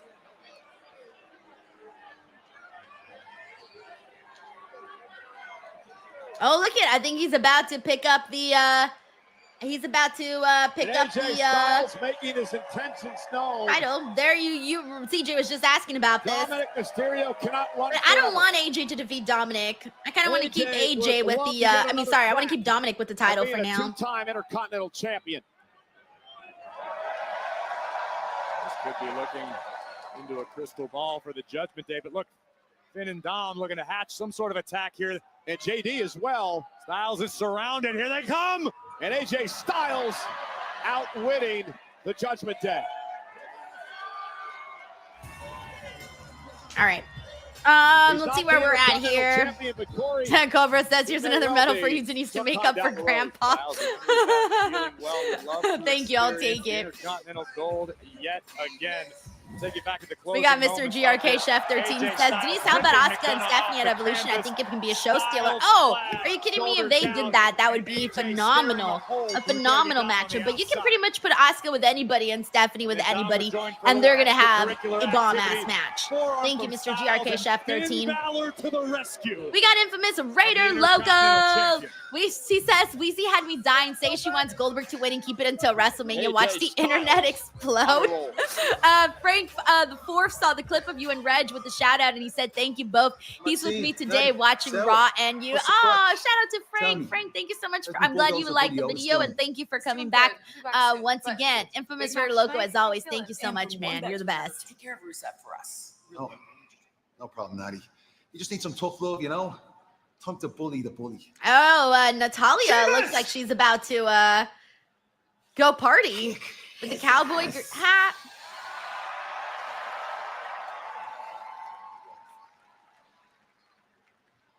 Sheamus looking to become a repeat. Okay, we're going to commercial break, but yes, infamous Rare Local, thank you so much for your generosity, by the way. And I do find it funny. I think Weezy is right. The internet would explode, including myself. I would probably go nuts if I saw that happen. I'd probably have to take some time off. We got Mike Parker Collects, who also says, been years since I watched it, but my non-wrestling go-to is 90210. One of my favorite collectibles is an 8x10 of Jenny Garth, and that says to Mike, I choose you, if anyone gets that reference. So I've never watched 90210, and I wanted to actually, but I don't seem, none of the streaming softwares, the streaming platforms that I have, none of them have it. So until somebody actually puts it in, I can't watch it. So I'll have to wait to watch 90210. But it's a show I've always wanted to watch, but just never been able to. Thank you, Mike Parker. And you'd think by now, I mean, I have Netflix, I have Netflix, I have Hulu, I have Amazon, and I don't want to have to pay extra for it, by the way. So like, yeah, I feel like I got everything. I still gotta look for it. All right, we're on a commercial break. Let me catch up here with everybody's comments. We got John Taylor here who says, how did I know you'd want to be Dorothy? Because I'm Dorothy, John. I'm so Dorothy. I'm Dorothy Monica Geller status, okay? Like, that's who I tend to relate to the most. I probably even relate more to Paris on Gilmore Girls. Actually, no, Gilmore Girls, I vibe with Lorelai. Lorelai's my girl. I vibe with Lorelai. Thanks, John. We got Uncle Doug here who says AJ's final match gonna give me tears. Yeah, I wonder when he's officially retiring. But yeah, it'll definitely be sad when he does, lace up the boots. I feel you on that one. Hey, what up, Latuan Rocket? Thank you so much for tuning in. We also got Jessa Reading Bird. Always good to see you on here. All right, we got Kathy. Let's see who she's interviewing today. My guest at this time, Penta. Oh, she's got Penta today. Cool. Now, Penta, a couple weeks ago, you got caught in the crossfires of Bronson Reed, Braun Breaker, and Seth Rollins. Tell me from your perspective what happened. no matter who is, no matter how many there are, it's no matter to Penta. You want to play with me? You think you can push me around? Listen! Penta fears no one. Cero miedo. And you know something? One by one, I will destroy you. Uno por uno los voy a ir buscando para destrozarlos.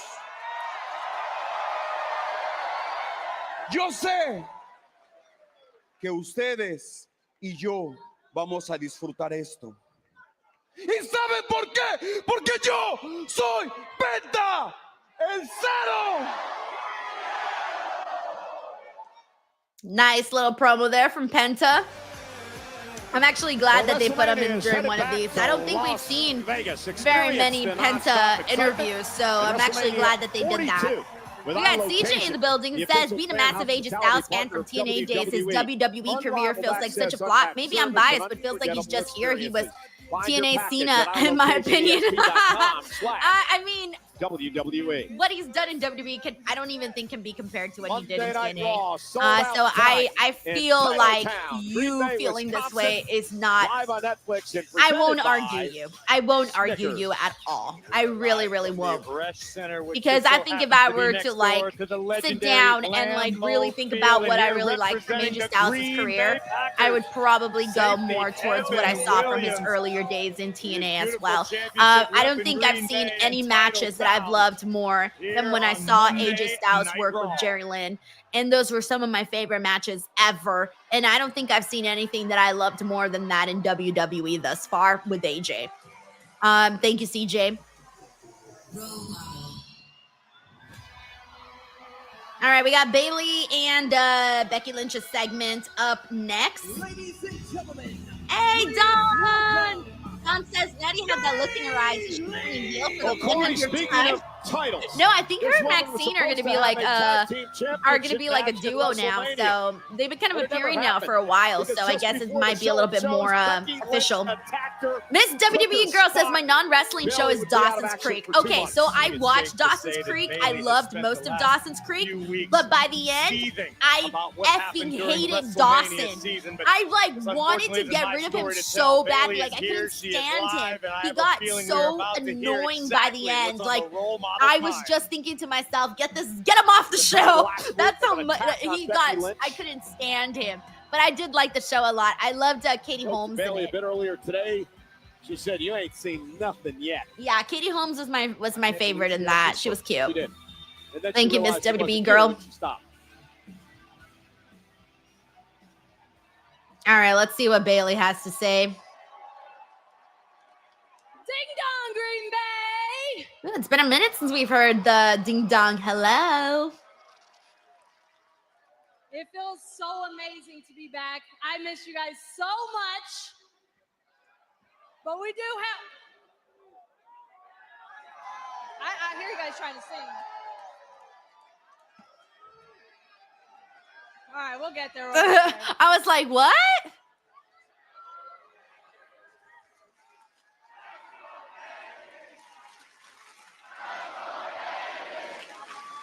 It took the fans a second to get there. I think they were a little confused. I think there was probably a section of the fans that were trying to get a chant going and it didn't get going. And Bayley sensed it and she was trying to egg it on. All right, you guys all know the classic quote, you don't know what you have till it's gone. But in this case, every time I step into this ring, I know exactly what I have. I know exactly what it feels like to step in here, and I don't take it for granted. I don't take those chants for granted. I don't take you guys singing my song for granted, because every single time I get an opportunity to be in front of you guys, I revel in it. It's what I was born to do. Damn right, Bayley. Also, I read your comment, Ender, and this is very, very cool. Important to me. This is what I put my heart and my soul into every single night.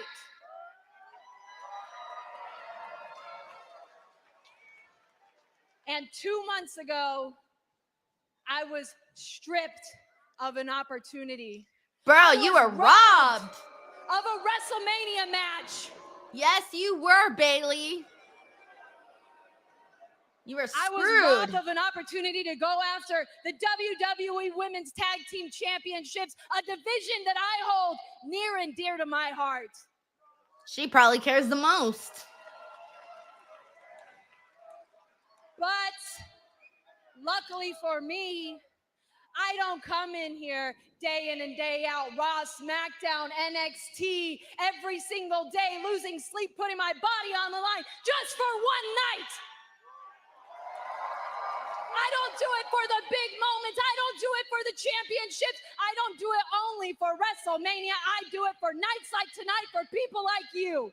Yes, I mean, don't forget that there was a period of time not too long ago where she was appearing on all the shows she just mentioned. Like, Bayley was has always been a workhorse, but even most recently before that WrestleMania bit, like, she was everywhere.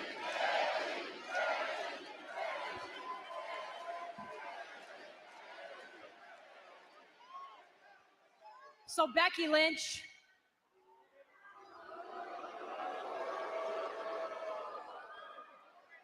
if you think you taking me out for WrestleMania hurt me, if you think it broke me, I want you to know that you're wrong, that it healed me, Becky, that it made me better, Becky, that it made me stronger. She rised up like a phoenix. Let's go, Bayley.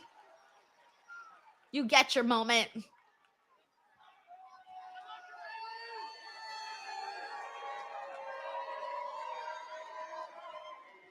Now, I may have said in the past, hell, even right up to WrestleMania, how much it bothers me, how much you've been a chip on my shoulder, that you've always just been 2 steps ahead. You've always been just 2 rungs ahead, right up there, but I could never quite make it there. Yeah, that ate at me, Becky.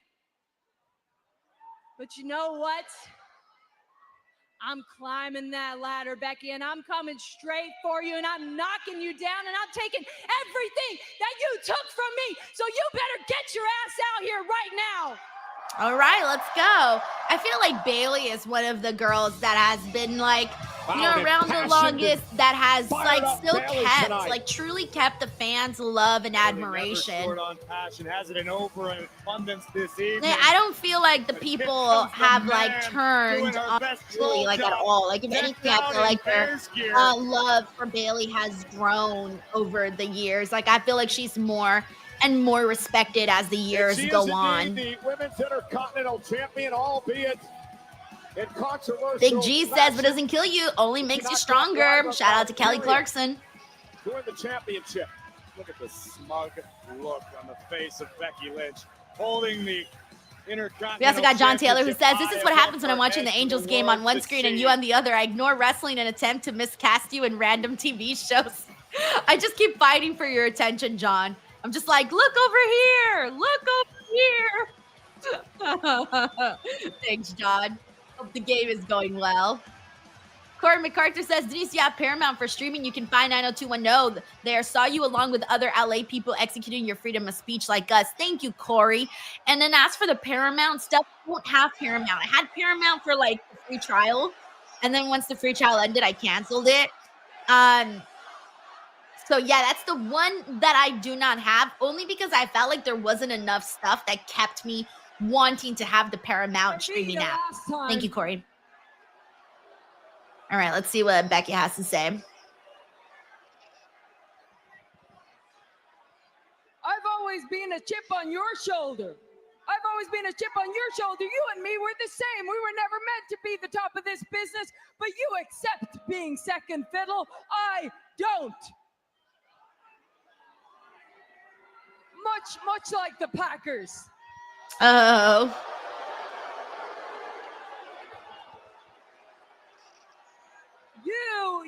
You would always rather have your group of little friends than your legacy. I would always prefer to have my legacy than a group of fake ass friends. Ooh, legacy. I mean, she's not. You want to talk about legacy, Becky? Becky, I've built a legacy. I'm a future Hall of Famer if I do say so myself, right, Michael Cole? That's right. I've built a legacy. I'm so confident in my legacy that I don't mind help bringing along the locker room with me. I don't mind bringing people that need help. Okay, yeah, the people, you fight for the people, I used to fight for the people, but the people stopped fighting for me, so I stopped fighting for the people. Damn. Two goats right here, guys. Two goats. I love seeing them go back and forth. Here's the secret. The people stopped fighting for you, too. You want to know the proof? When I took you out of WrestleMania and I walked out down that road, nobody gave a damn about you. Nobody cared that you weren't there. They all cheered for me, didn't you? You hear yourself? You sound like an idiot. I always like when Bayley calls people idiots. You're so insecure, Becky. You are so worried about what they think. You took a whole year off and you were so worried whether they would boo you or whether they would cheer you that you had to take me out. You didn't know if they were going to care if you came back. You had to be a surprise. You took me out, and 24 hours later, it still didn't sit right with you. You probably couldn't sleep, and you had to take out Lyra too, because you couldn't hack it if they were going to boo you or cheer. And they cheered for that too, didn't they? Yeah, they cheered for that too. Becky, do you even remember what it feels like to have to fight for everything, to have to fight for opportunities like WrestleMania, to have to fight for opportunities for a championship? Do you remember that? Or is your head too far up your ass that you just don't know what it's like anymore? No. I like the optics of this, of Becky just like leaning all the way back. Do you remember what gold feels like? Aw, I mean, she just had gold not too long ago. She was women's champ. I don't actually. Why don't you remind me, Becky? Huh? Yeah, it wasn't even that long ago. Get over here. Step to me, huh? Step to me, huh? Oh, yeah, okay. Sit against the ropes, hey. I'm not going to turn my back to you. Why don't you remind me what gold feels like? I ain't going to turn my back to you because you're sneaky. But okay, you want a little match? You can have a little match, but not in Green Bay. Evolution? And not for my title. See you in Columbus. Oh, Jesus. Becky's little slap barely made it, but Bayley's punch knocked her lights out. You know, Corey, from where I sit, Bayley made a lot of sense. Becky seems delusional. G-Money she's says losing I let me know what her confidence. slap Perhaps attempt she's trying to prove to I herself know, it just didn't look that good. she belongs If it was she's a at this point in her angle, career. maybe it was five from the back, maybe it was five from the side, it would have looked better, but it just didn't look very good, and it didn't make like any sound or anything, so it just didn't work out too much. Bayley is now. Becky's taking things for granted. Yeah, by the way, Dawn, yes, a very heavy women's show tonight. Exactly. That was one of the things I noticed in the beginning of the show. Minor setback for you last week. All right, let's see what we got from Jay. Heavyweight champion. So tell me, how important? Jay Grouse. Becky said I was trying to fix your hair. Very important. I won my first heavyweight championship from him. I got his respect. He won the championship back from me. He got my respect. So as far as I take it, Oos, it's 1-1. He can look past Seth Rollins. He can look past Goldberg. But we're going to run it back, Kathy. You know what I'm saying? And if that means going to King of the Ring tournament to get back my World Heavyweight Championship, say less. 4 letters, 1 word. I don't even care about the E part. My favorite part's the Jey Uso is focused. That's my tonight, favorite part. Needs to go through. All right. That man. We're pressing on here. Bronson We're down Reed to and the Sheamus. last hour Rusev is of ready. the It's our main event. show.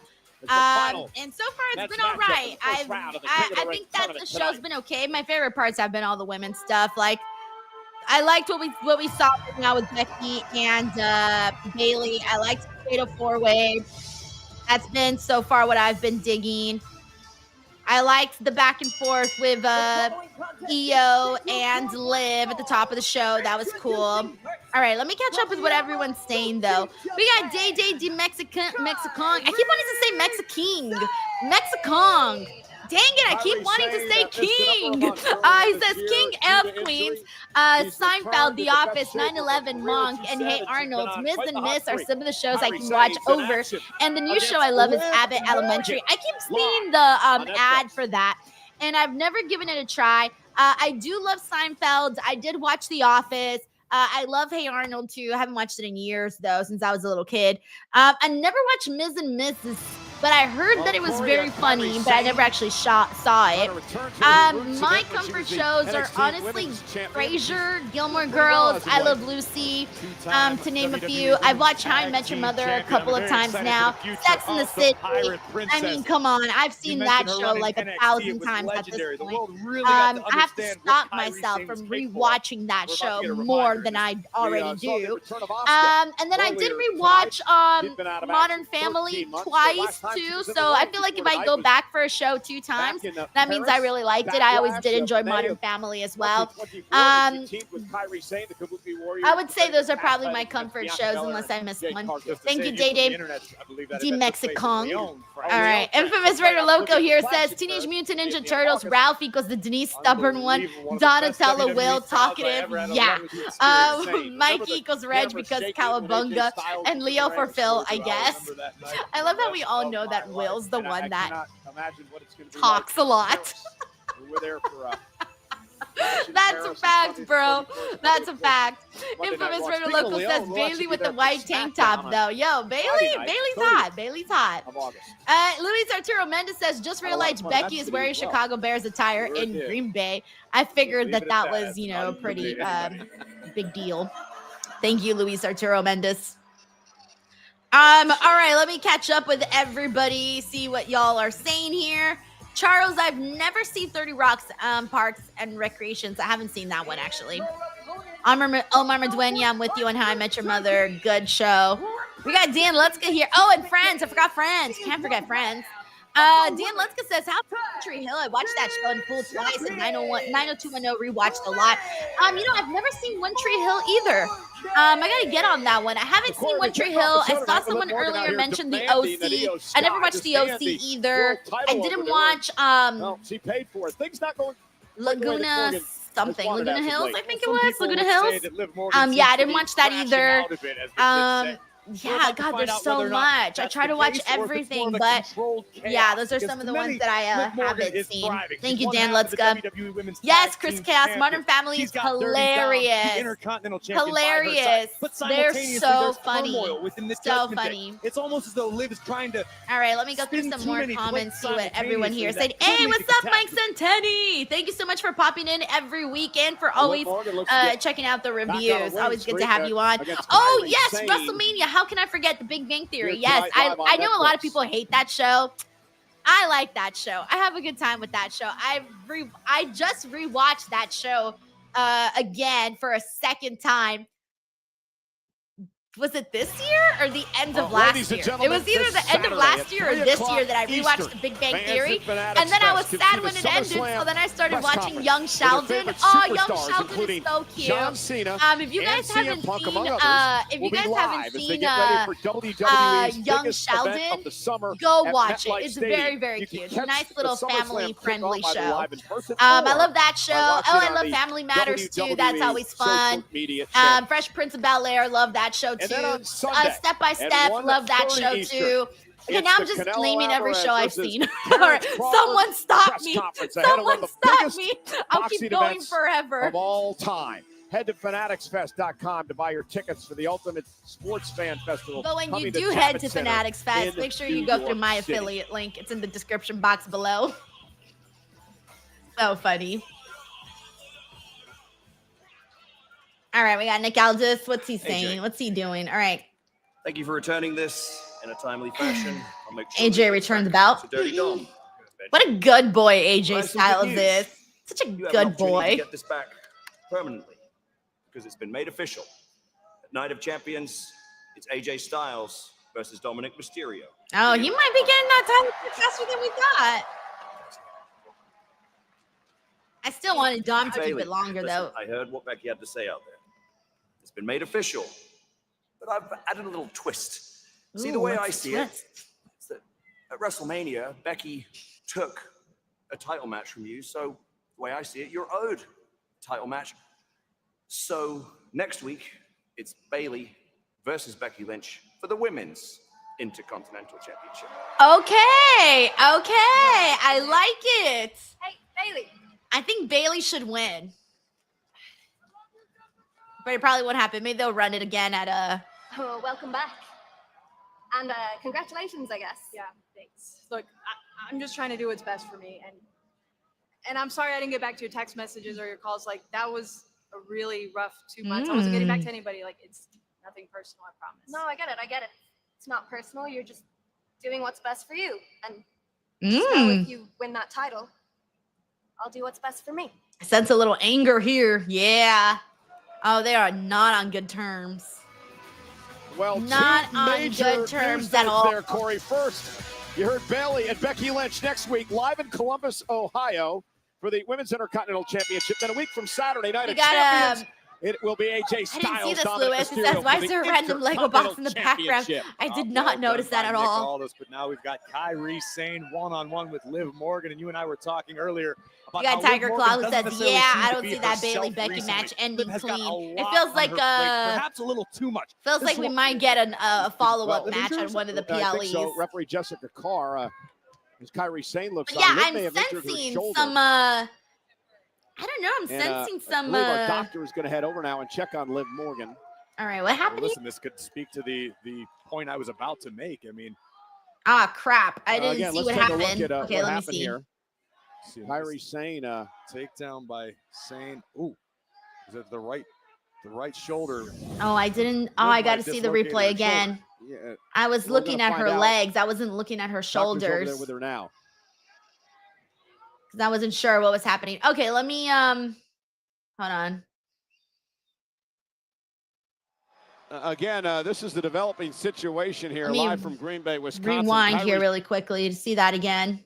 Because I was not looking at the right body part. Liv might have dislocated her shoulder. Yeah, well, we're going to find out. Doctor's over there with her now. Did they show a replay? Hold on. I know they had the replay right now, but hold on. shoulder. Oh, there it is. Hold on 1 second. I need to rewind a little bit more. Again, let's take a look at what happened here. Kairi Sane, takedown by Sane. Ooh, is it the right shoulder? Oh, it's kind of hard to Liv might have tell. dislocated her shoulder. I can't really We're gonna find tell. out. Okay, let me go back to the Obviously got a live relationship stream. with Dirty Dom. There's turmoil within the Judgment Day. Let's take another look at this. So As it our looked medical like staff something happened tends with her to Liv shoulder, Morgan. but okay, And another again, replay. Yeah, ooh, yeah, the right elbow made contact. I don't know. that could Okay, be he an said elbow, her could be a right shoulder. elbow.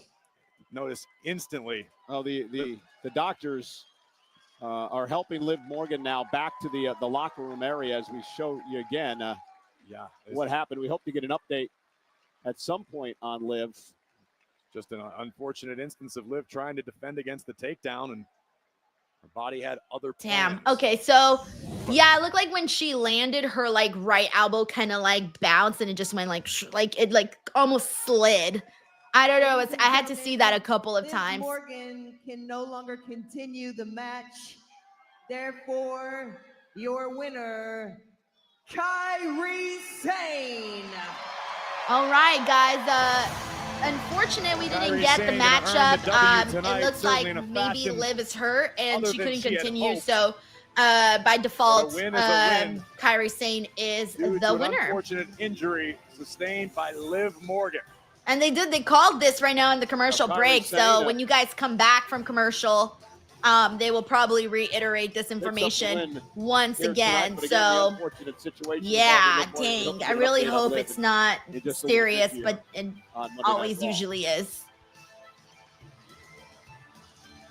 I love how Kairi's having the best time in the ring right now, celebrating. She's like, woo, I won! Woo! She's like, I'm having the best day Well, ever, ladies and I gentlemen, won. we're back here live on But Monday Night Raw. yeah, Unfortunate okay, so they're going to situation moments reiterate ago in the match between Liv Morgan and Kairi Sane. It seemed to be, Corey, a normal takedown by Kairi Sane. It's just the way that Liv Morgan landed. Yeah, certainly not something we would generally consider high risk, but here's another look in slow motion. Kairi with the single leg takedown. And watch Liv Morgan's right arm, particularly her elbow, and shoulder area. A punch. All Liv was trying to do was protect herself. This is standard procedure for any sports entertainer. This is a normal reaction from Liv Morgan trying to protect herself, and unfortunately her body just appears to have given out on her in this instance. Again, Kairi Sane going to earn the victory due to Liv's inability to finish the match. We will do, as you mentioned moments ago, our best to keep you posted. Yeah, you saw medical personnel helping Liv to the back. She was favoring her right arm. Hopefully we'll get an update on Liv here in the next couple of minutes on Monday Night Raw. We had talked about it as well. It's been a that rough sucks, go for guys. Liv, That really, over the really past couple of sucks. months. Unfortunately, Damn. time to the movie.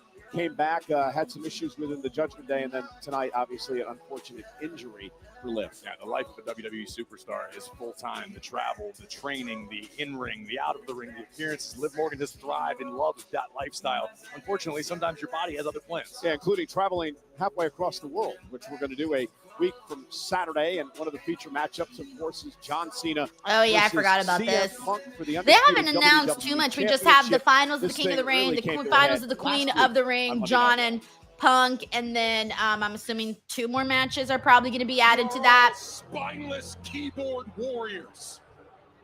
I have limited time. I told you when we All right, let me see what everyone's saying in the meantime. We got JJ Mexicong, who says, love Friends and Modern Family, Young Sheldon, and Sanford and Sons, Full House, Boy Meets World, my all-time fave, Impractical Jokers, and Family Feud. I love Full House, too, man. I also watched Fuller House. Fuller House was cute, too. I like that one, too. Boy Meets World, love Boy Meets World. And yeah, I also watched Friends, Modern Family, and Young Sheldon. The good shows right there. CJ says, Friends, Big Bang, How I Met Your Mother, 2.5 Men. I did watch that one a couple years ago. Fresh Prince and In-Betweeners. You probably haven't heard of it because of it's British and my comfort shows. I've heard of In-Betweeners, actually, unless it's a different one, but I feel like I've seen it. Is it on Netflix or something? I feel like I might have seen something of In-Betweeners, or maybe I'm confusing it with a different show. But either way, you got a good list there, CJ. Thank you. We got Uncle Donkey here who says creative in panic mode. Well, we got replays up the wazoo that they can play. So we'll see how long we can not have to pay attention to the replays. Thank you, Uncle Dog. All right. Well, in the meantime, let me go through some more comments, see what everyone's saying. Pop in some thoughts. I don't know how we started on this conversation about TV shows, but we did. We're here, and it's still going. It's still going. Okay, Ender Buckley says he watched In-Betweeners on Netflix. Okay, then that's probably where I saw it. Larry's Johnson says, I still watch SpongeBob SquarePants. Hey, look, if SpongeBob SquarePants is on the TV, I ain't gonna change the channel. That shit's funny. I always be having a good time with SpongeBob SquarePants. Infamous Raider Local says, AJ versus me. I mean, Dirty Dom, Night of Champions, 10 Beast. Oh, yeah, I'm sorry. I forgot that they made that match. I guess I'm not really, like, too excited about it, so I guess I didn't really care, and so it kind of, like, went out my brain the second they made the announcement. I just don't really care too much about Dom versus AJ. I think it'll be good. I just don't really care, though. And I'm actually going to be a little bit bummed if, I don't know. I guess I'm not too, it's just like whatever. It's just there for me. Thank you, Infamous Raider Loco. We got CJ here who says, damn, that's rough for Liv. And Roxanne Perez didn't get to come out to interfere. Hopefully she don't mess Evolution. To be frank, she's putting in a ton of work. She's been putting on a ton of work. Media appearances, all the additional stuff that she has to do for WWE, plus the actual matches and things like that. She has been putting in the work, and she's become like a big star for WWE in the last, year and a half. She's just really exploded. So I hope she's not injured. I mean, it's not looking too good. So, I guess hoping is not even an option right now, I guess. But yeah, it would really suck if she did miss Evolution and if this program with her and Roxanne got derailed. Hopefully not, but you guys know how it is. Cena will once again. We got John Taylor here who says you can blame me for TV show talk. I'll blame you, John. I'll blame you. I'm just gonna blame John for everything. Thanks, John. We'll go one-on-one. Shout out to Deron Kincaid. Thank you so much for popping into the stream. I'm doing well. Hope you are too. We also got Brad Smith. He says, I'd rather see Gilbert than Goldberg. Okay, but would you rather see Gilmore Girls or Golden Girls? Circumstance, Liv Morgan. Okay, I don't know why I'm going there. I just saw Gil, and I thought it was Gilmore, and then Goldberg, Golden. That's where we're at right now. What's up, Dad Like B? He says he also likes watching Gilmore Girls. Sheldon Jackson says, I'm excited for it because I think that's the night Finn turns on Zap. Yeah, that's true. We have been waiting for that. This King of the Ring tournament, and I am here with Sami Zayn. Sami, congratulations on your victory last week. You're moving forward in this tournament, but this Friday you face. We got Megan in the building who says, I have zero desire to watch Night of Champions. I probably won't. I feel like I've talked about the World Championship so much lately. All right, let's see what Sami says. And now somehow the opportunity's here. You know, and look, I've had the chance a few times in my career to challenge for the World Championship, but I don't know, something about this time just feels different. Oh, this is so. Oh, here's Cross. It feels different. There's absolutely nothing different about this. You know, Sami, you know you're an insane person, right? You know what an insane person does? They do the exact same thing over and over, expecting different results. Definition of insanity. You're going to go to Friday Night SmackDown, and you're going to compete against one of the most diabolical people this business has ever seen. A guy who knows how to win, the Viper, Randy Orton. And then you're going to lose. And he's going to go on to become a 15-time world champion. And then you are going to stay at 0. You think I'm crazy? Yeah. You know what I think you are? I think you're a coward. Ooh. I think you hide back here and you talk and you hide in the shadows and you lurk and you talk in riddles. Why? You don't go out there because maybe all the big talk that you do, when you go out there, maybe you can't back it up. Maybe you don't have the courage to talk a big game, and maybe you fall on your face and you don't have the courage to go back out there. Because trust me, I've talked a big game. I've gone out there and I've lost, and I've had the courage to pick myself back up and go out there again. You've also won big ones, though, Sami. It's not like you're just going out there losing left and right. So I'm done listening to you talk. You understand me? Defeated right Gunther. Now, my focus is the King of the Ring. That's my priority. But I'm telling you right now, the second that's done, I am going to Adam Pearce. And you and me, we're going to have this match once and for all. It's about... Damn, Cross finally got himself a match, yo. All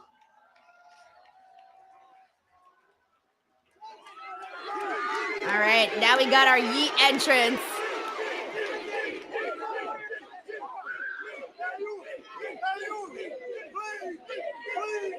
I like that Jay So is still willing to do his entrance and be all happy peppy, even though he just lost his championship bout. But that ain't gonna ruin his mood. He's still going. He's still going. Oh, you better take it easy. We don't need another injury.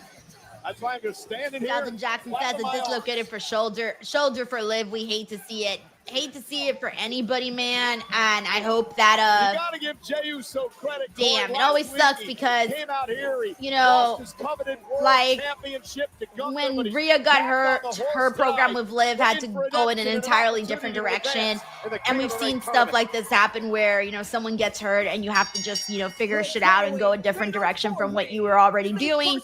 And you know, hopefully obviously Liv is not gone out of action for long, and hopefully they still find a way to salvage this for also Roxanne Perez. Thank you, Sheldon. We got CJ here who says, YH with Dom. I don't want him to lose the IC title now. When I mentioned AJ, I meant a few months down the line, I'd like him or Sheamus to take it. CJ, I was about to say, you're like a prophet or something, bro, because this ended up happening right after you mentioned it. I think you manifested it and put it out there. I don't want Dom. I don't think I'm ready for Dom to lose the Intercontinental Championship. I just feel like there's a little bit more that can be done there, but there's a chance he could lose it to AJ. That's so funny, though. I This think is how it's CJ done. manifested this. That's how it's done. You're a lot Thanks, better since CJ. the last time you were here. You've been practicing. I'll give it to you. Jey Uso with an opportunity to head to the semifinals. Sheamus, Rusev, big Bronson Reed stand in his way. It's live on that. All right. In the meantime, let's see what everyone here is saying. Let me go through some of the comments. Louis A says Cross needs to stay out of everyone else's business. He's been in everybody's business. He definitely has. Megan says, and now 10 minutes of yeeting. I mean, technically, we should get half the eating time since he's supposed to be sad, guys. He's supposed to be mourning, bro. Be a little sad. Sign up there rather than cheesehead. All right. Not entirely sure they understand. Yeah, we're down to the last 35 minutes of the show. Chris Chaos says, funny Cross saying someone is insane. And someone that has been doing the same thing every week. And then he came out and told us that that's crazy. We got Jerome Kincaid here who says, love, big, huge fan of both of them, Sammy and Karrion Kross. Jonathan says, yeah, he really has a match. What I respect most is Shout out to Warlords. Thank you so much for tuning into the stream. We also got Lex Rosa. What's up, Lex Rosa? And then let me see what else we got here. And simply couldn't get the job done on that given night against Gunther. The only criticism that anyone could have of Jey Uso is the fact that he we got David Montalvo pointing out the Cross had a nice pop. Match last week, involved himself in some things that maybe he shouldn't have been involved in. May have cost him the championship. Okay, I think I missed the super chat. This is actually from John who says, that's okay. Anytime I remember something wrong, you blame Reg.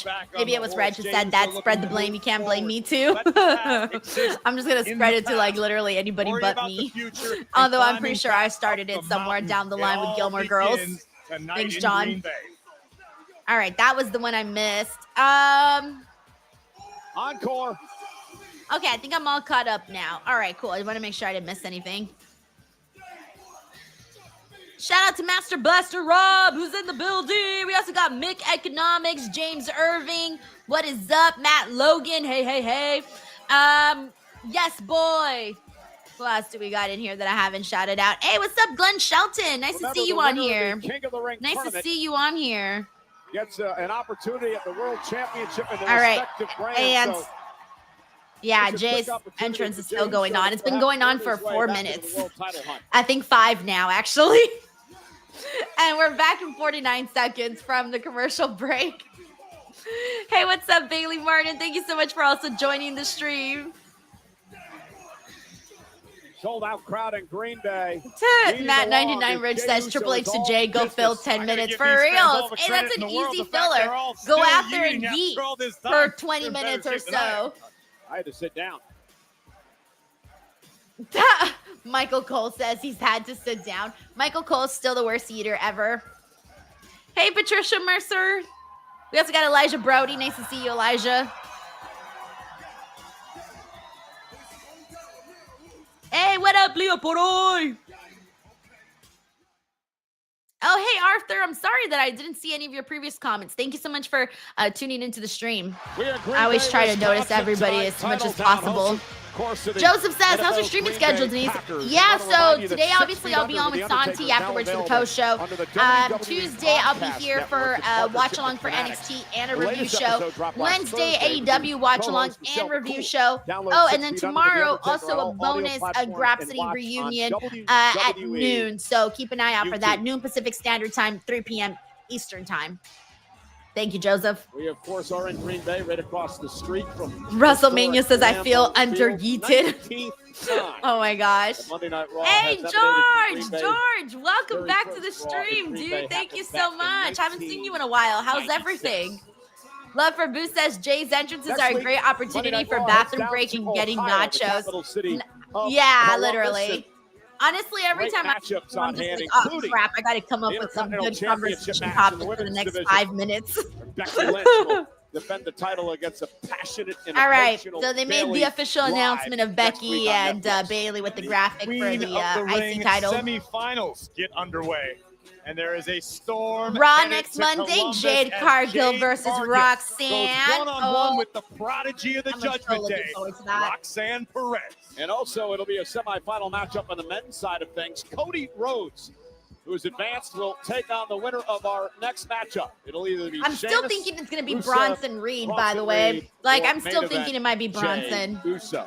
Infamous Who Raider is Loco says already Liv in and the ring. Kyrie He's was been was going to have throughout some the time. commercial break, Damn getting shame. set for Yeah. our main event match tonight. Yeah. I want to I remind would at everyone least that Sam film like Roberts 10 and or Megan so Moran dive minutes. into everything. Because they found Monday Night ways to Raw, stall with the WWE Sammy, on the Raw Sammy Recap, promo, brought to you by Fanatics the long. I mean, Jey Tuesday Uso's at WWE entrance is always long. I think it audio was going to be platforms long wherever regardless. you get your And then podcasts. Bayley, all the special guest replays on Raw and things. Recap. Let me see how long it's been going on now. It went on for about 8 minutes. That's how long the Yeet entrance was today. Because it started when we were at 1:56 on this stream, and it ended at 2:03 something. So yeah, it lasted a while for sure. Thank you, Infamous Raider Loco. All right, we got Rusev. Rusev to like hardly no reaction, by the way. It's been very dry, his return. Okay, now there you go. A little reaction. A little one. We got John Taylor here who says, while we wait for 4 hours of eating, what's a TV show that we may be surprised that you like besides wrestling? And besides all the ones I just named right now. Ooh, Pawn Stars. Pawn Shop. Pawn Stars. Pawn Stars. I love Pawn Stars. That's a good show. I like Shark Tank. Shark Tank is good. The man I knew many years back at FCW when we were in developmental together. I can't think of any other show that might be surprising. Pawn Pawn Stars, Shark Tank. I watch a bunch of documentaries, but y'all already knew that. I like the Holiday Baking Challenge on Max. I enjoy the baking shows. Before they destroy themselves. Intimidate. I don't think that's surprising, though. Well, individual event tickets for SummerSlam at MetLife Stadium in East Rutherford, New Jersey on Saturday, August 2nd, Sunday, August 3rd are on sale this Wednesday, June 18th via Ticketmaster. I think that's it. Sorry, I was really thinking. I'm like, what else do I actually watch that would be surprising? I can't think of anything else. I think that's it. Not sure if Desi Baby says hers is Sister Wives. My mom watches that. It's fun. Amar says Pawn Stars is so good. I've actually never seen Storage Wars, and if I did, I saw like one episode. Like, I know the premise of Storage Wars, but not enough for me to watch it, though. James Derby says Pawn Stars was a bomb. Yeah, I even went to the location in Las Vegas because it's a little bit off the strip. I went to go get photos and go and look in the pawn shop and all of that. It was pretty cool. It's pretty cool to see like what you see on TV. Creed says Shark Tank is a good show. It can get addictive, bro. Like, once you start on them shows, like, you just keep going. 2020, I love 2020. That's another show I like. Back in the 1990s. CJ says, come on, Big Bronson, where's Seth and Braun? Yeah, I feel like the person people are most expecting to win this is Jey Uso, and he most likely probably is. But y'all know that Bronson Reed, this is the official Bronson Reed fan club, so I'm gonna root for Bronson. Thank you, CJ. And Rusev. Rusev told me earlier today when he Vinny needed James Sheamus just learned to bake us some cookies. I could make funfetti cupcakes, and that works. I learned how to make funfetti cupcakes, and then that's like the one thing I know how to make. Sheamus said, Rusev, it's about time you WrestleMania says, Denise, did you like Office? I liked it, but I don't think I'd watch it again. I think once was enough for me. The last time that these two men were in the Shout out to Big Time Baxter. 6 years ago at WrestleMania 35, but they haven't been opponents. We also got Steven Marchulli who says, do you think Jey wins the world title again? I got him winning the King of the Ring. I don't, honestly. I would kind of like, we don't got to do that right away. Maybe we can wait a while. So I'm going to say no, unfortunately. And I don't have him winning the King of the Ring either. Sorry. Rikishi's going to be like, what? You don't see him winning the King of the Ring? What's wrong with you? I'm sorry. I think Cody is going to be winning the King of the Ring, and if it's not Cody, possibly Sammy. Thank you, Steven. What happened before Money in the Bank? Seth Rollins and company, well, they took out Louis says Pawn Stars. The expert says it's worth $500. They'll offer $100. My favorite thing about Pawn Stars is that there's always an expert. Like, it doesn't matter what the person brings in. There's always an expert. He always has a buddy. And I'm like, how do you have a buddy for this? Like, how? Always has a buddy. Always has an expert. It's wild. Spear by Breaker. Haley Martin says, I love Celebrity Wheel of Fortune. I was watching Celebrity Wheel of Fortune the other day, but I got bored